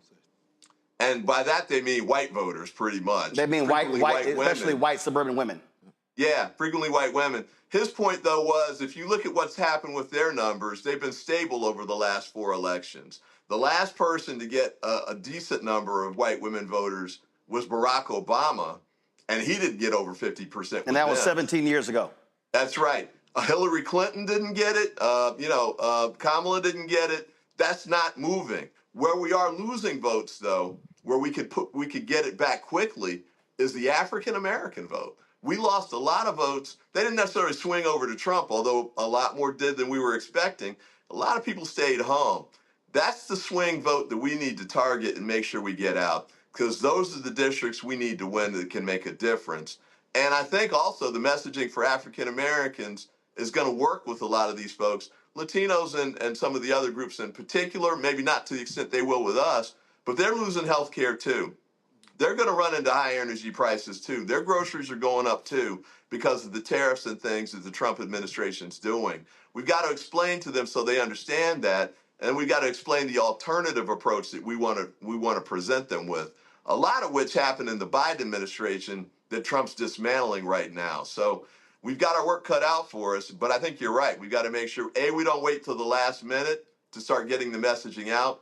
B, we got to make sure we target the most loyal voters that we have in the Democratic Party, or actually anywhere across the board, the African-American vote. Well, just so you know, I met last year with the House Majority PAC and the Senate Majority PAC and never heard from them again. Not one penny was being paid. So you might want to tell Leader Jeffries and Leader Schumer that. Will do. Will do. All right. And not only that, I think all of us, not just at the leadership level, all of us need to make sure we're doing that kind of work and working with you to help get those things done. Because when we run an ad on your show, or even if it's a local, regional sort of thing, it spills over and can help other people who are running on our tickets as Democrats. It can help them too, even if they're not in our district. So making sure that you have the platform that you need to get the word out, I think, is critical for the Democratic Party and, frankly, for the fate of the nation. All right, Congressman Glenn Ivy, we appreciate it. Thanks a lot. Thank you. Keep up the great work. Thanks a lot. Rebecca Carruthers, President and CEO of Fair Election Center, joins us right now from D.C. And Rebecca, it's real simple. If you don't invest, if you don't spend it where what I call low-hanging fruit or your likely voters, they're going to keep losing. And I tell people, listen, I have never self-identified as a Republican or a Democrat, as a liberal or progressive or conservative. I'm black. And I just look at black interests. And the reality is, if I'm speaking to black interests, they ain't going to happen going through the Republican Party. But Democrats had better realize they're going to keep getting their asses handed to them if they ignore or treat black people the same way they historically have done. Well, first, Roland, thank you so much for having me on your platform. You are the only person in media who has consistently welcomed me back on your platform over and over. So I want to say thank you and happy anniversary. What's really interesting with what the congressman just said and then what you're saying is that, okay, so we're talking to strategists, we're talking to Terrence Woodbury, he's doing the polling, he's saying, hey, you need to talk and segment out black folks. That's great, but what are you going to talk about? We have hit the 200-day mark of the Trump administration. Trump told us last year through Project 2025 what he was going to do in the first hour, first 24 hours, the first 50 days, the first 100 days, the first 200 days, and now they're telling us what they're doing in the next 200 days. So why haven't we heard from the opposition party, allegedly, they're supposed to be the opposition party, why haven't we heard, hey, give us the House back and we'll tell you what we're going to do to stop what's happening in this current administration? And by the way, give us some of the governorships that are up next year, and we'll tell you what we'll do state by state. Like, I am seeing today that California, Oregon, and Washington State is saying they're going to fight back against RFK Jr. and actually have a pact to make sure that there's actually vaccines in America, because, by the way, they're safe. And by the way, black folks, a lot of black people actually invented some of these vaccines that we're using today that's saving millions of lives. So my point is, what is the affirmative message that we're going to hear from the opposition party? Why aren't they outlining it now? Give us a reason to vote. And then give us a reason to vote for you. And so you could say, oh, we need to segment people out and talk to them, but talk to them about what? Start that messaging today. I'm not just talking about surface level messaging of Trump is bad, but give me policy. The thing is this, right? Republicans did that. Like, Democrats are playing catch up, but this is exactly what Republicans did going back to 2015, 2016. I was sitting down with vendors like L2, Cambridge Analytica, that were going out and buying every data point possible on Americans and taking those data points and literally formulating thousands, not tens, not hundreds, literally thousands of variations of different ads to say, okay, look, we know these 20 people on this block and this precinct care about this little minute issue. And we're going to make sure every time they open up Facebook, they see an ad with this candidate and that issue. The Trump PAC in January, February, and March were running ads on black radio stations in Michigan, Ohio, Georgia, that included transgender messaging. Yes. And I remember sending a text message to the deputy campaign manager for the Harris campaign, who's black. And they literally said, oh, we've looked at it, and then even later, we don't believe this is going to move the needle. And I said, y'all are idiots. So what happened was they were testing the messaging on black radio in the first quarter. And that's why those commercials, and that's why Charlemagne and DJ Envy, that was included in the commercial. And then when the election was over, the Trump folks said that was their second most effective commercial. And if you watch any college or NFL game, you saw that kind of commercial. Dude, I was in Ohio, Wisconsin, Georgia, was one more battleground state, North Carolina. I saw that ad a minimum of 6 times during halftime. Halftime. They understood. All they had to do was move anywhere from 1.5 to 3.7%. But Roland, that's the thing, right? Elections, people think that elections are big swaths, right? No. When they talk about voter suppression, they think, oh my gosh, like everybody's vote being suppressed. No, elections are a game of margins. It's, hey, I know this is my win number, this is what I need to win, this is what that margin needs to be, and how do we get there? And that's what Republicans do it very well. They figure out that margin, figure out who to peel off, whether it's black men this cycle, whether it's white women that cycle, whether it's the young white man the next cycle, and figure out that margin. And that's what Democrats have to, if Democrats want to be competitive going forward, you got to figure out where you could peel votes off on the margin and then build on those margins and cater and give those people whatever the hell they want. But what it was, Michael, go ahead. Yeah, no problem. And when my father was chair of the party, that's how Clinton won. The strategy was, first, are you going to bring, he said to the governor, are you going to bring a gun to a gunfight? Yep. Not a knife like Dukakis did. And are you going to try to figure out those margins that you were talking about? So when my father was chair, he was the first, Ron Lester, who we all know, had always been a subcontractor. Hold on, first off, everybody's like, Ron Brown was your father. Yes. Ron Lester was Democratic pollster. Correct, thank you. Ron Lester had always been a Everybody like, Ron Lester had a son named Michael? Go ahead. But he did do my polling when I ran for office. All right. But he had some choice things to say to me too. But he made sure that Ron was a general contractor, not a sub. There you go. So that way, that gave Ron the ability to start passing out to smaller pollsters that could grow and become. And that data was so important on where black folks were relative to Governor Clinton and against, and most Mount Rushmores of Republicans, Ronald Reagan is on their mountaintop. George Bush was that vice president. He should have won that election. But because of the strategy. If Perot hadn't been in it? Because I don't know. I mean, people seem to forget that Bill no, did not win. He did peel off, no question. No Perot, probably Bush gets a second term. Possibly. Yeah. But he was in the race. So I'm just saying in terms of success. Bushes should have gotten him out of the race. No, correct. But this wreck is going the way it's going. But the thing here, Reese, again, that I'm gonna go back to what the Trump folks did. By running that stuff in January, February, and March, they weren't waiting till September. They were seeding. They were seeding. They were watching the data and see what the impact was. And it was kind of like, oh, peel. And then when I look at what Jen O'Malley Dillon, and I'm going to keep calling her name, and Stephanie Cutter, and David Plouffe, and Quentin, and all of them.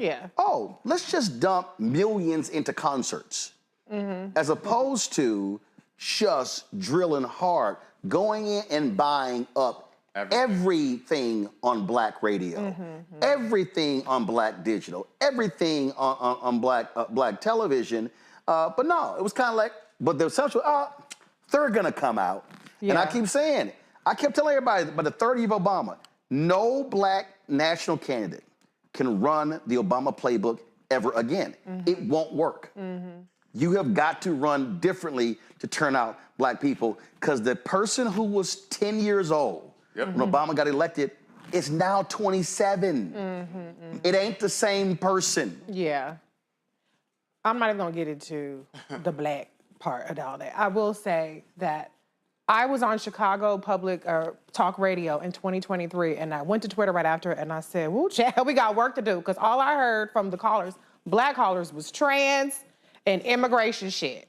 So this had been a cumulative act, and that's one thing that Republicans understand that Democrats don't. Republicans know how to make a thing a thing. It doesn't start out at day one as being the thing. It starts as day one as being like, I don't know nobody cares. But by the first year, the second year, the couple of months, everybody's talking about DI ain't shit, CRT. Then we're explaining, well, CRT is at the college level. by then it's a non-starter. So the Republicans know how to build, how to stick with something and make it the thing that everybody is talking about.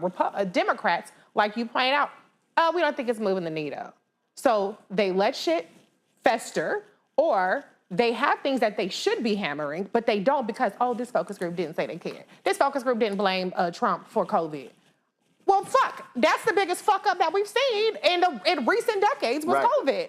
And now we have RFK Jr., who is saying that you can't get the COVID vaccine, who's undoing vaccine access across the board, even though this was Donald Trump's achievement. And so Democrats always want to just think that they're gonna have that silver bullet, and they just refuse to invest in making something the thing that people in this country care about. The only person I can say, and I hate to give him any credit, is Bernie Sanders. He drove home this Medicare for all shit, even though he Columbused it from John Conyers. I like to remind people that because they call black people neoliberal You said shields. Columbused it from? From John Conyers, Representative John Conyers. All his progressive shit came from black progressives. But he's built it home. And during the Biden-Harris administration, it was the progressives who was driving home. Today will be a good day to cancel student debt. And then when the Supreme Court said, no, thanks, bitch, they dropped it. And so... As opposed to continue to make it a thing. Look, you know, if Republicans get in, your student debt is coming back with the vengeance. And so Democrats need to learn how to stick with something. They need to learn how to make a thing, but that takes investment. That takes more than a talker's call. That takes more than a couple people on TikTok. No shade. Yeah, it does. Dude, been telling them for months. You got two elections in 60 days, one in Virginia and one in New Jersey. Mm-hmm. They should be that's your battleground to test everything for next cycle. Well, I think people forget in 09 and 2010, I was 19, 20 years ago, so bear with me a little bit. But what I do remember is that what I saw every day on TV were Republicans running around talking about death panels, take away your health care. Now, all this shit was bullshit and lies, but it was enough festering for 2 whole years that by the time November 2010 rolled around, people were voting on, okay, grandma maybe have to face the death panel. That, you know, her health care was not going to be paid for. And then this black guy in a tan suit's going to take away health care from all of us in general. I want Randy, real quick. Republicans play off of emotions, and that's the part. And we want to have deeper logical than that. conversations. Like they will find a place that people are fearful and just run with that. They make a thing exactly like you said. Whereas Democrats, we will sit there and say, well, let us explain what CRT is. No, they're wrong. Let us explain what DEI is. No, you have to deal with people's emotions and challenge. And Republicans do a brilliant job of that, of scaring people. Real quick, go. It's a dark intel perspective. Like what you want to do is you want to understand pressure points. Like when you think about our enemies, when you think about Russia, when you think about China, they understand us better than we understand us. So the one thing that they're going to tug on, I'm going to go back to a Brittany Griner example, how that dovetails with foreign policy and blackness. Brittany Griner was the perfect person to put in jail because they knew they put Biden up against the wall. It's like, okay, what you gonna do with your black gay woman here? What are you gonna do? What are you gonna give up to get her out? What are you going to sacrifice? That was a very interesting move. So my point is, because I'm about to get the finger, my point is that it's about understanding pressure points where Democrats, they don't necessarily approach messaging from that perspective. It's the always playing catch up, always explaining, but it is a different way from understanding how to trigger people's emotionality, right? I'm gonna come back to this here. I gotta go to a break. Our next guest, we'll talk again, 7 years ago, we talked about Crystal Mason. And here we are, 7 years later. She still is dealing with the bullshit in Tarrant County. We're gonna talk with her lawyer next. Roland Martin Unfiltered on the Black Star Network.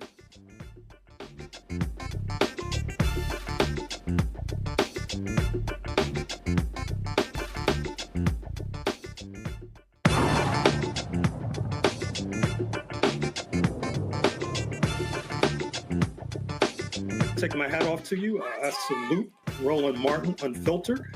You're doing a bang-up job. I wish that you would issue an IPO because I would certainly invest.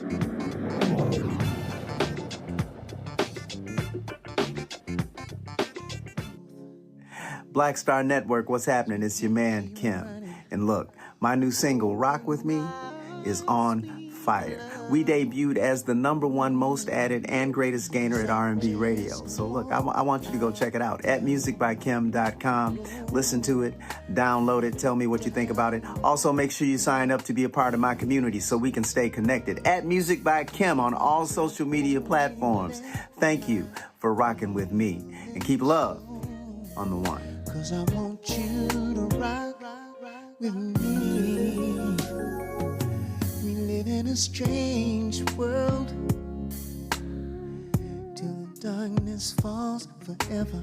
Baby, let's be the dawn. When it feels like it's taking me over, you're making me stronger, my sweet love.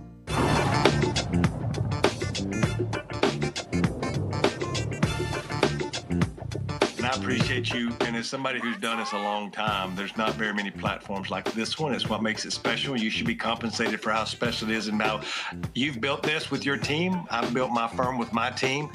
Folks like us don't have a lot of backup, like I said before. So know that I see you and I appreciate it. And I think that we'll have much more conversations as we go forward. And we should think about teaming up and doing some black-brown stuff. Yeah.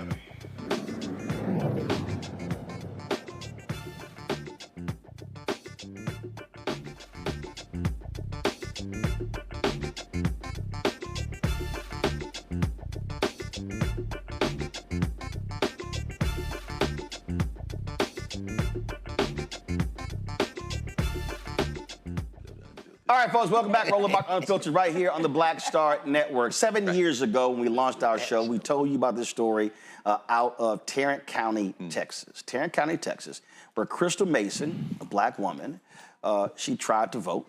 Black grandmother out of Fort Worth. She was jailed for attempting to vote while on supervised release from federal prison.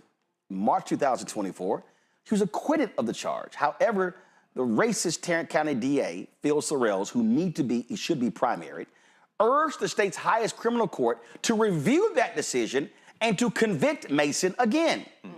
Her attorney, Kim Cole, joins us right now. So, Kim, glad to have you here. First of all, Kim, for the people who don't know, tell again, what year was it that Crystal tried to vote? I'm sorry, Roland, I can't hear you. Can you hear me?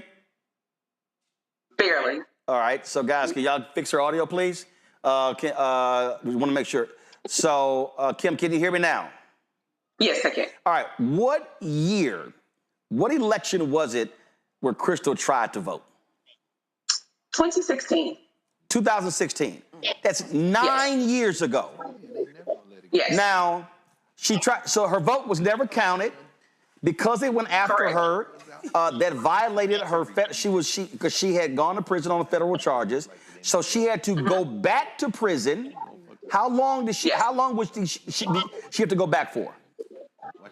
She had to go back she was sentenced to a year. She had to do 10 months in federal prison, and also they reinstated her supervised release. All right, so she goes back for almost a year, reinstate supervised released.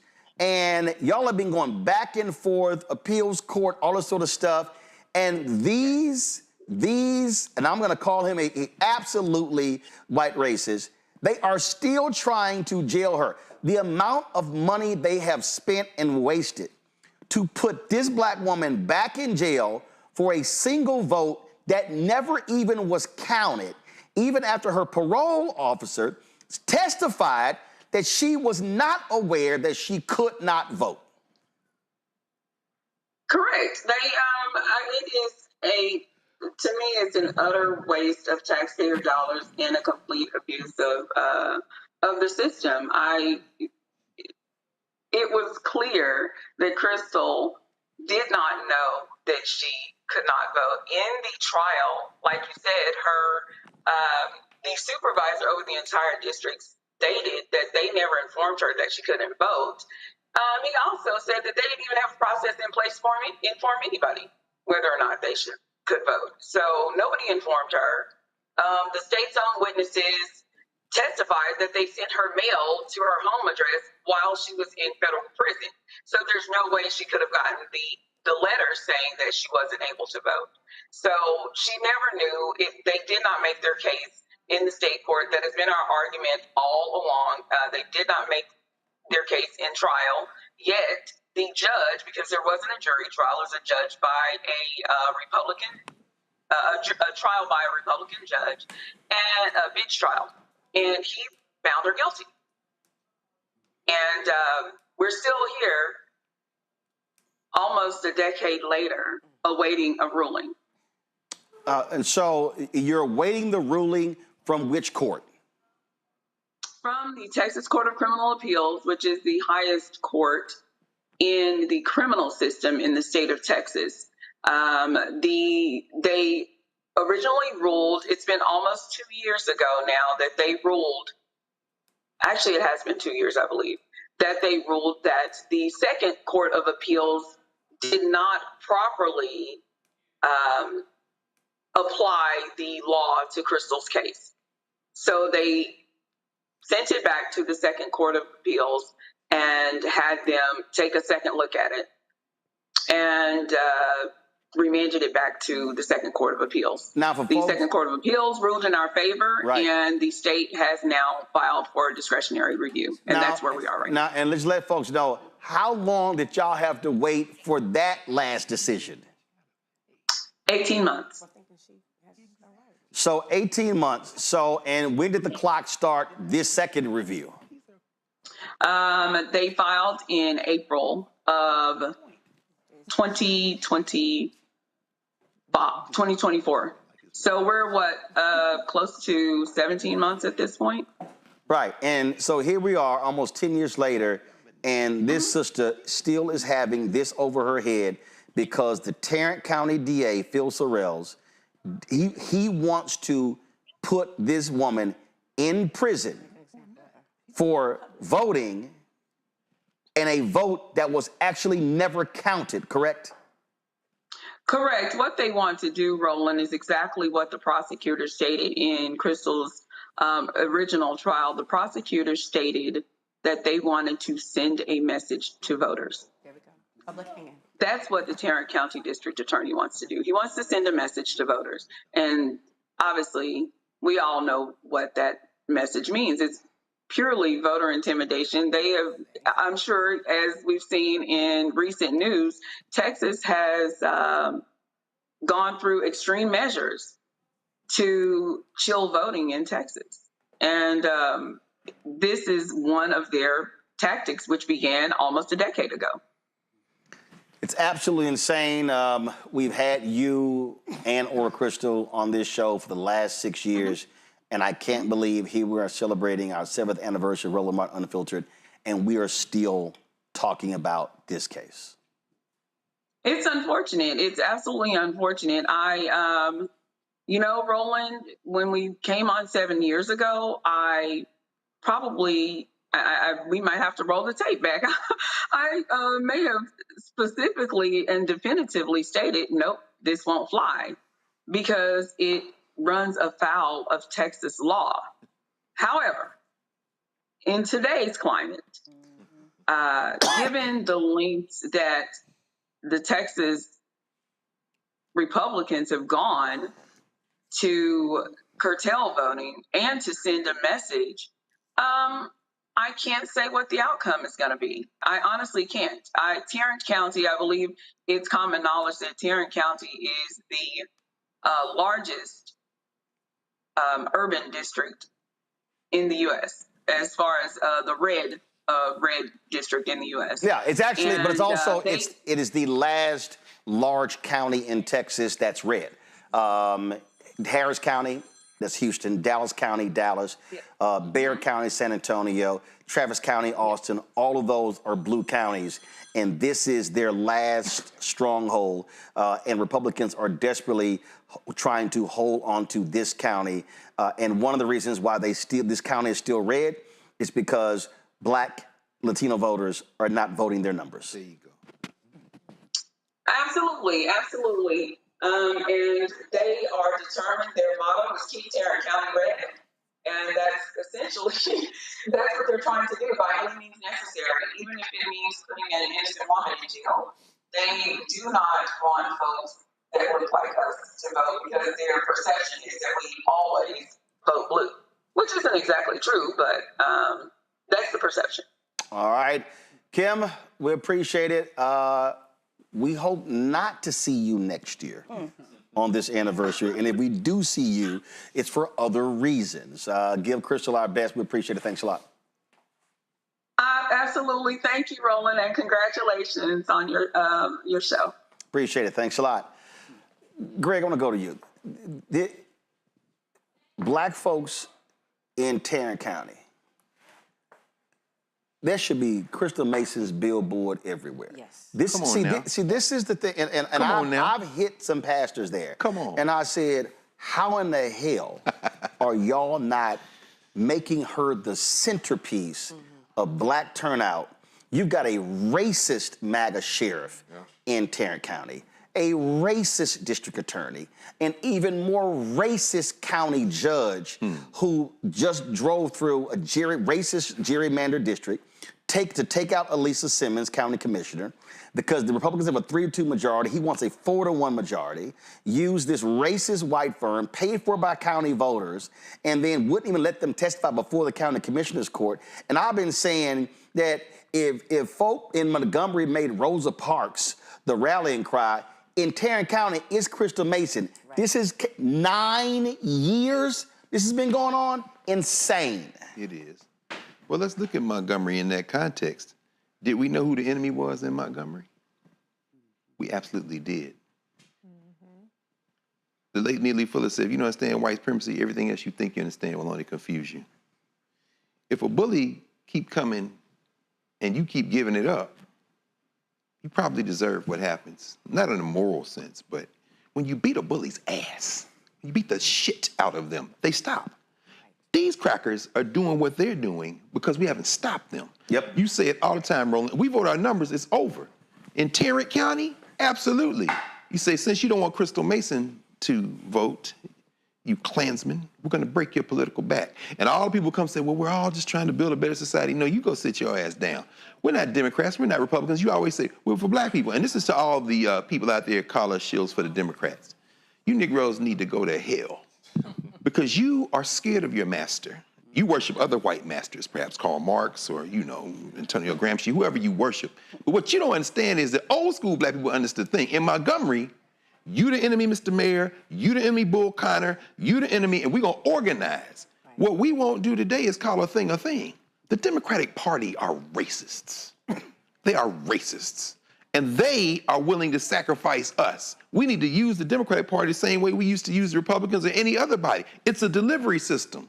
So in Texas, finally, let me ask you this, and this goes to everybody. These crackers are gerrymandering, counting on us not voting. Yep. If we vote our numbers, do those seats flip? Yes. Yeah. Guess what? You can't gerrymander the DA race because it's countywide. Right. And guess what? In 2026, that race is up. I just pulled the numbers for 2022. In 2022, the last time that race was up, only 47% of those who were registered to vote showed up to vote. That specific race with Phil Soros, he got about 310,000 votes. The black woman who ran against him got about 272,000 votes. That's the difference of 38,000 votes. You're trying to tell me we can't find 38,000 black votes in Tarrant County? Right. But what's the message, though? Well, I mean, in other words, what's the message that would do that? Like you said, Republicans are vibes. Reese, you said it. What's our vibe? We scared to call a thing a thing. You're racist. Our vibe is break your fucking back. The state house just ran your legislators to the state of Texas to take away your right to vote. Come on. This racist DA is stopping you from being able to vote. So that is the message. And if we're going to call it out, we have to call it out. And again, Mustafa, I'm using Montgomery for a reason.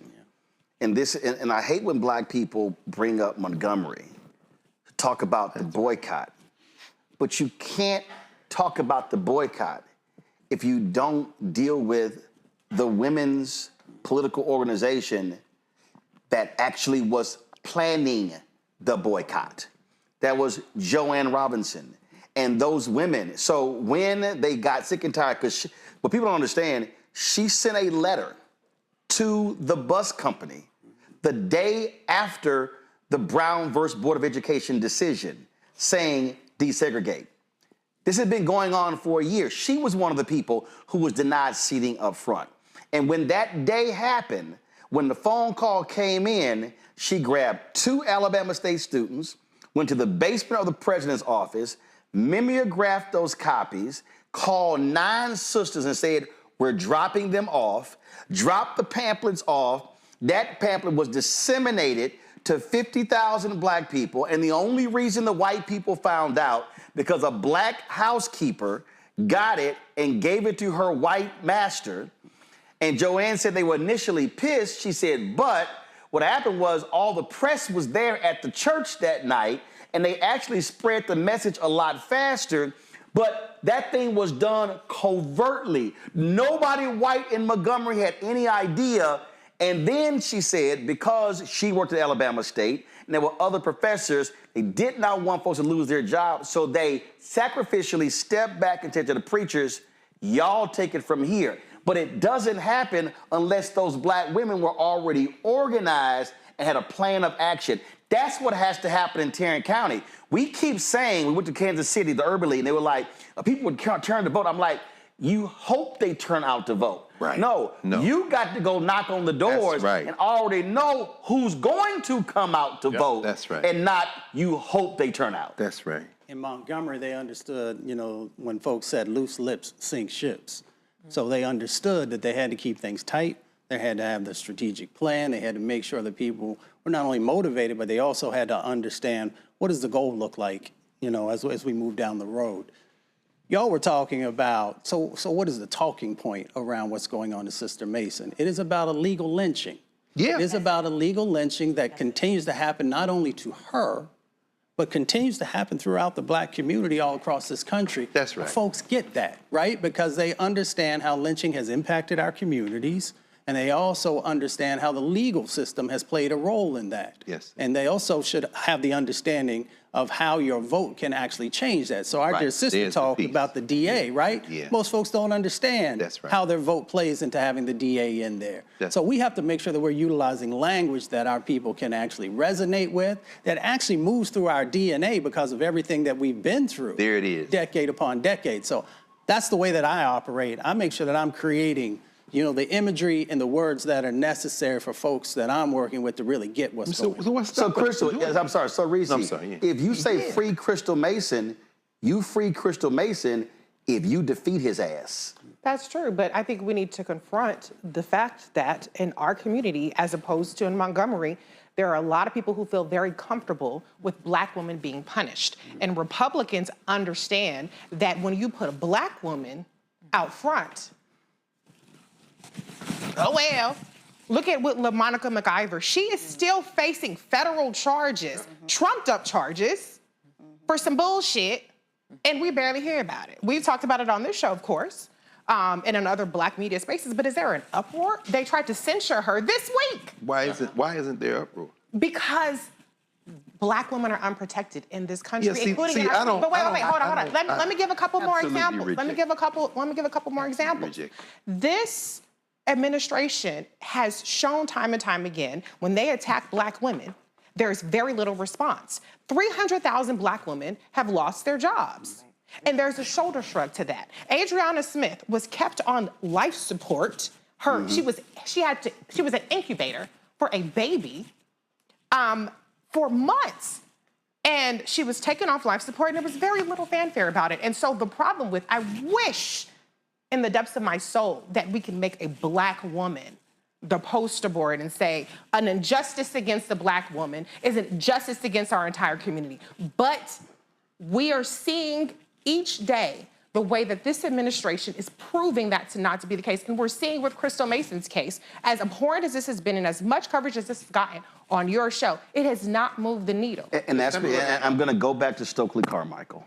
Kwame Ture. He's a man. No. I just want to expose the absurdity of this lens. For me, the issue is not. For me, the issue is not because it's a black woman, black man. I'm telling you, no. Here's what I think was disinformation. The issue. Right, you talk about that all the time. But here's the fundamental issue.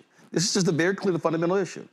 Carmichael said, "You can't show me an African American who has made a difference for our people who did it as an individual." They did it through an organization. The problem in Tarrant County, and the problem, and I go back to when I say you get a whole generation of people, baby boomers, who were the glue in our community. What has happened is we've had folks who believe that, well, if I individually tweet, individually post, or do my thing, it's a difference. No, the only way this thing happens in Tarrant County, the only way you can activate the black belt in North Carolina, that's East North Carolina, the only way you can activate black rural Georgia is there has to be an infrastructure, an organization through which people can work through. So when they say, hey, okay, I'm down with this, Reese, where do I sign up? Who do I call? Let me tell you what I was. And if that doesn't happen, if I, this is the problem, I can't. Yeah. I literally right now cannot tell the audience, call this person over this group to do that. And when you start looking at cities around the country, that is what has happened. We have leaned for years on our legacy civil rights groups. Yep. That ain't it. So if that ain't it, all right, then what's the entity or series of entities, which is why I have consistently challenged the D9 and the Prince Hall Masons and the Eastern Star and the Links and all these groups. We have black infrastructure, but our black infrastructure is used for personal gain, inward gain, and not external black gain. That's our greatest problem. Yeah, we need you gotta have structure. Real quick, because I do a flight to catch to Atlanta. Let me just real quick. I gotta talk about Rosa I'm gonna let you do it. Just hold on. So let me shout out the Noble Women's Conference, the Noble Women's Annual Legislative Conference. I am moderating the panel 9:30 tomorrow. I'm gonna be there. The flight's at 10:10. I'm gonna be there. So go. Okay, real quick. And don't get the finger. Go. Anyway, so real quick, to your point, I'm a strategist and I'm always advocating what's the strategy. It can't be inward, it can't be personal, right? Rosa Parks is a great example. The Plessy v. Ferguson is a great example. These were strategic cases, right? Rosa Parks was not just this tired old black woman on the bus. No, she was chosen, right? And she had the entire infrastructure of the NAACP supporting her in that effort. Plessy was a strategic moment in history where they knew what the outcome was going to be and they were prepared for that moment.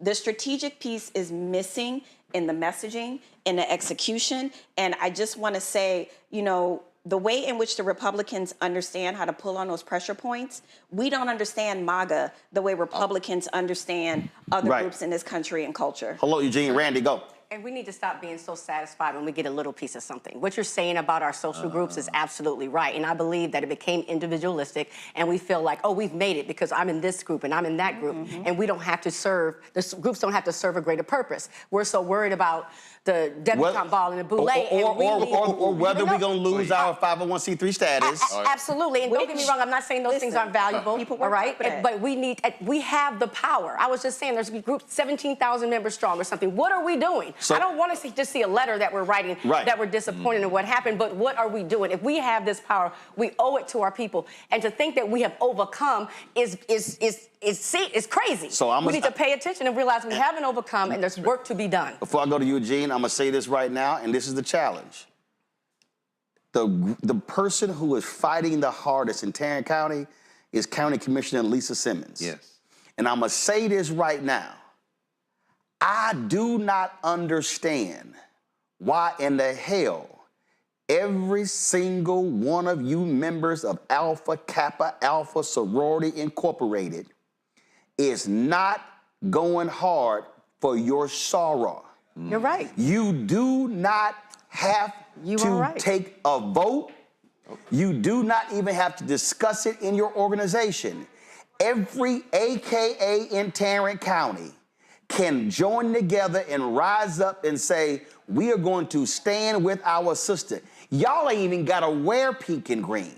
You don't even have to wear, no. Because see, here's the problem.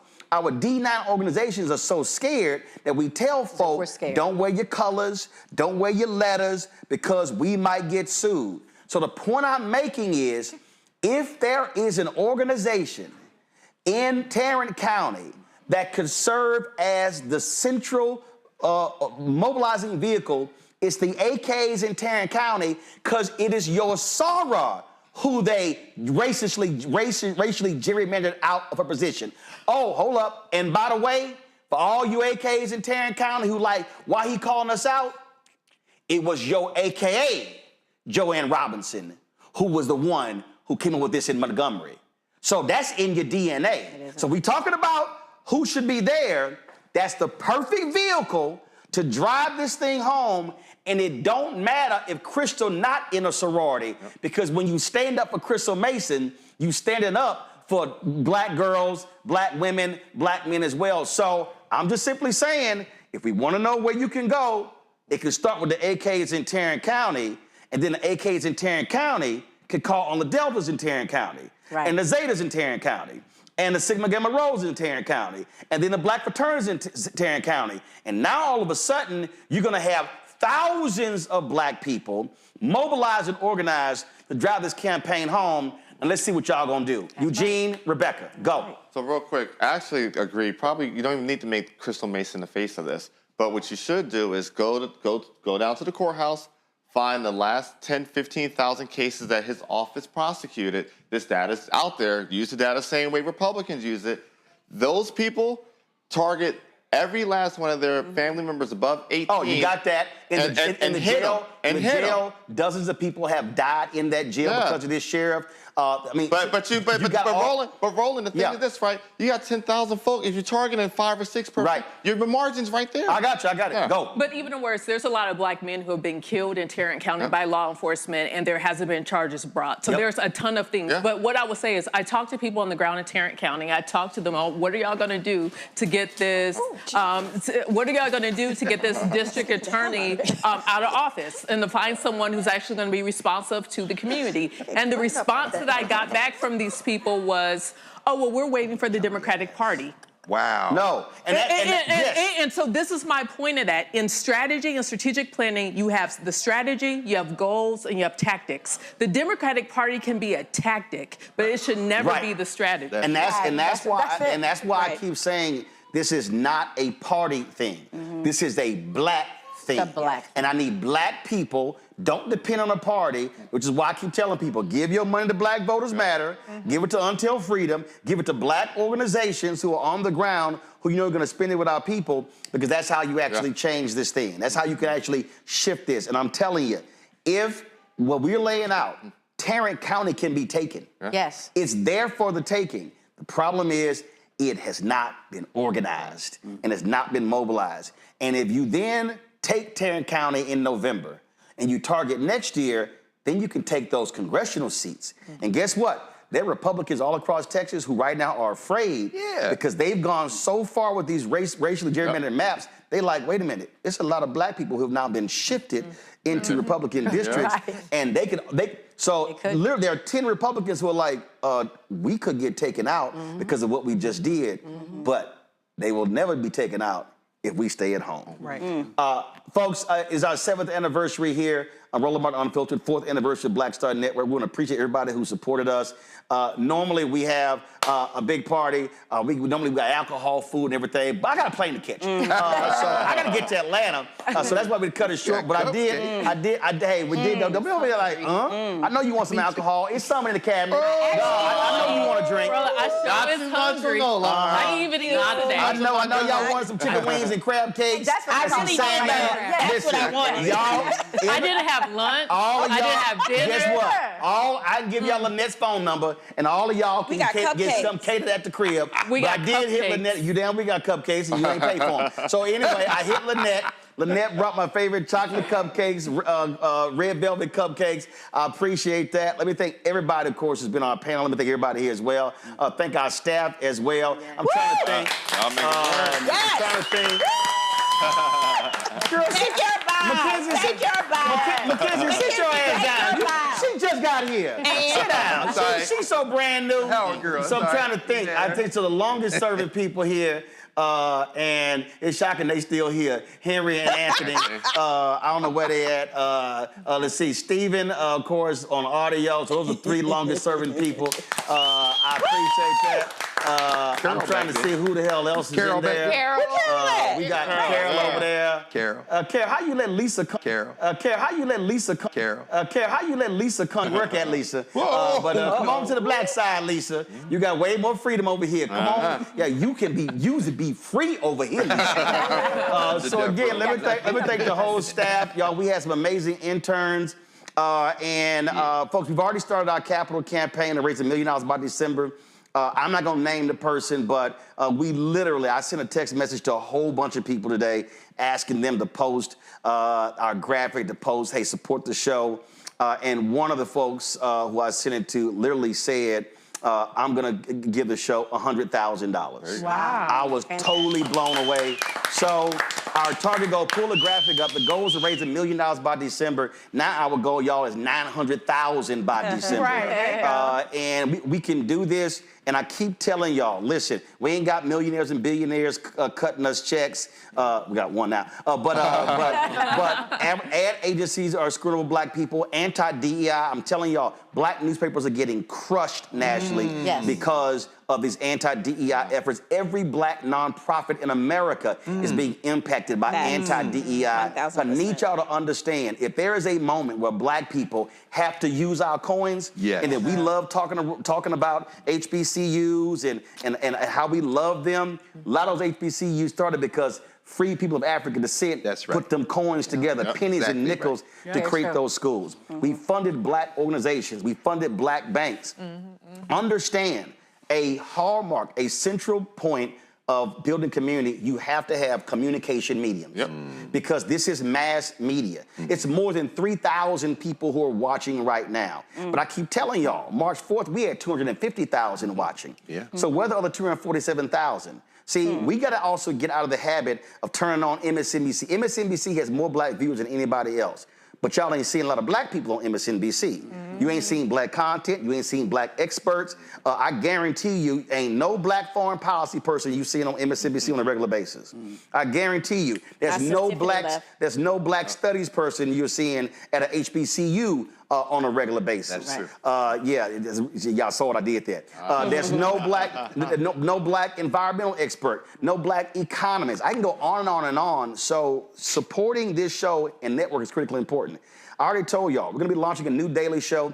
I've already offered the sister a job who's gonna be doing that daily show. We're working on launching a black business show, a black health show, because we have to build out the network and all the offerings. And I see if I can pull it up. Well, our Roku's not working. So what I was going to debut today, but we have to make some changes over. So if you go to blackstarnetwork.com, the app comes up right now. Well, in 4 days, that's going to change because we are turning the blackstarnetwork.com into a black news portal. So you will see opinion pieces. We're using AI to take the content and the interviews on this show, turn them into written stories. And then we're also looking at hiring at least 1 or 2 writers to also drive content on the website. And so I told y'all we were going next level. So one of the reasons we're talking about raising this $1 million is to fund those things. A black company out of Los Angeles called Quantity that's rebuilding out our black news portal. And again, we were going to launch it today, but we have to make a switch over from the app. So hopefully that'll be done in 4 days. You'll see what that looks like. But if you look at right now in black-owned media, you do not have a black news portal where you ain't seeing aggregated content. I'm not rewriting white media stories. We ain't doing that. We're gonna be having our own stories and covering the things because again, we have to expand this because I can't do all the interviews and all of the reporting. It has to be broad and has to be bigger. And so media is important. We are not here as black people if we did not have black newspapers and black magazines and black radio. We're now living in a digital world. And unfortunately, too many of our black-owned media companies are not meeting the moment. You have black women-targeted outlets that are not writing about the attacks on black women on a daily basis. You have black business outlets ain't writing about the attacks on black business on a daily basis. And we can go on and on and on.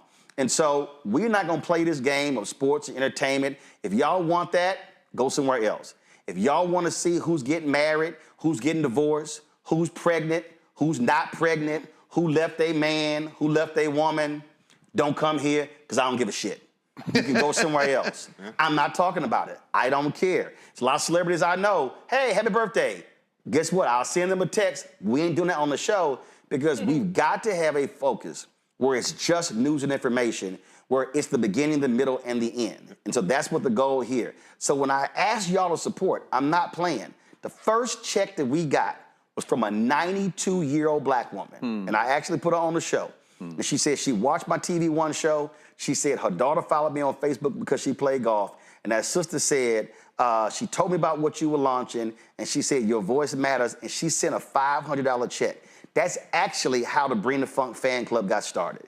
Wow. And since we launched, more than 40,000 people have made donations to this show, ranging from $1 all the way up to $30,000.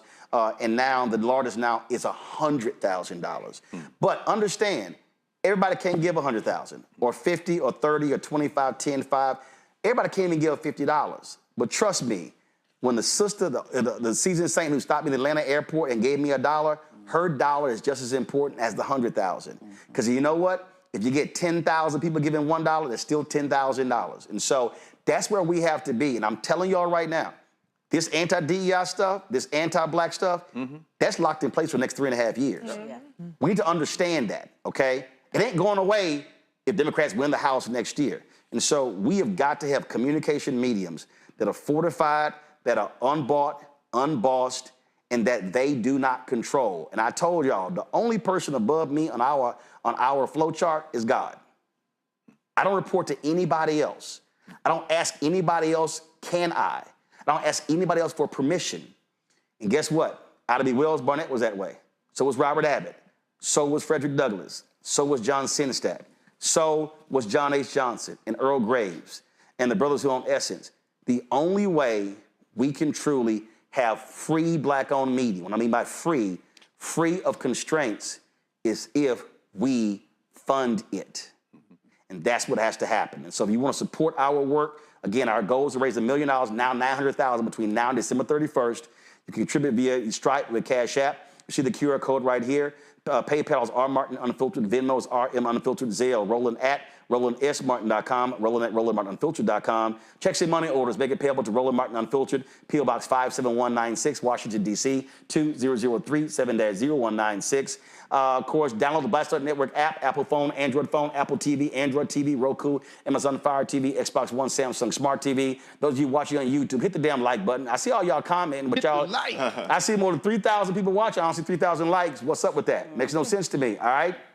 Don't forget, get our Black Star Network gear. I think we have this Black Owned Media Matters shirt on there. If not, trust me, it's going to be on there tomorrow. And so go to shopblackstarnetwork.com to get our gear there. Support the Black-owned products that are on there as well. We have Black-owned products on shopblackstarnetwork.com. You can buy direct to support those Black-owned businesses. Go there as well. And, of course, we support the Black social media app Fanbase. Download the app. They've now reached 13 million of their 17 million goals Series A fundraise. There's 4 million left. I don't want us just using social media. I want us being investors in social media so we also can build black wealth because that's how so many white folks have done that as well. We should be doing that, so get Fanbase as well. Again, let me thank everybody here. Let me thank all of our commentators on our panels every single day that made this show possible for the last 7 years.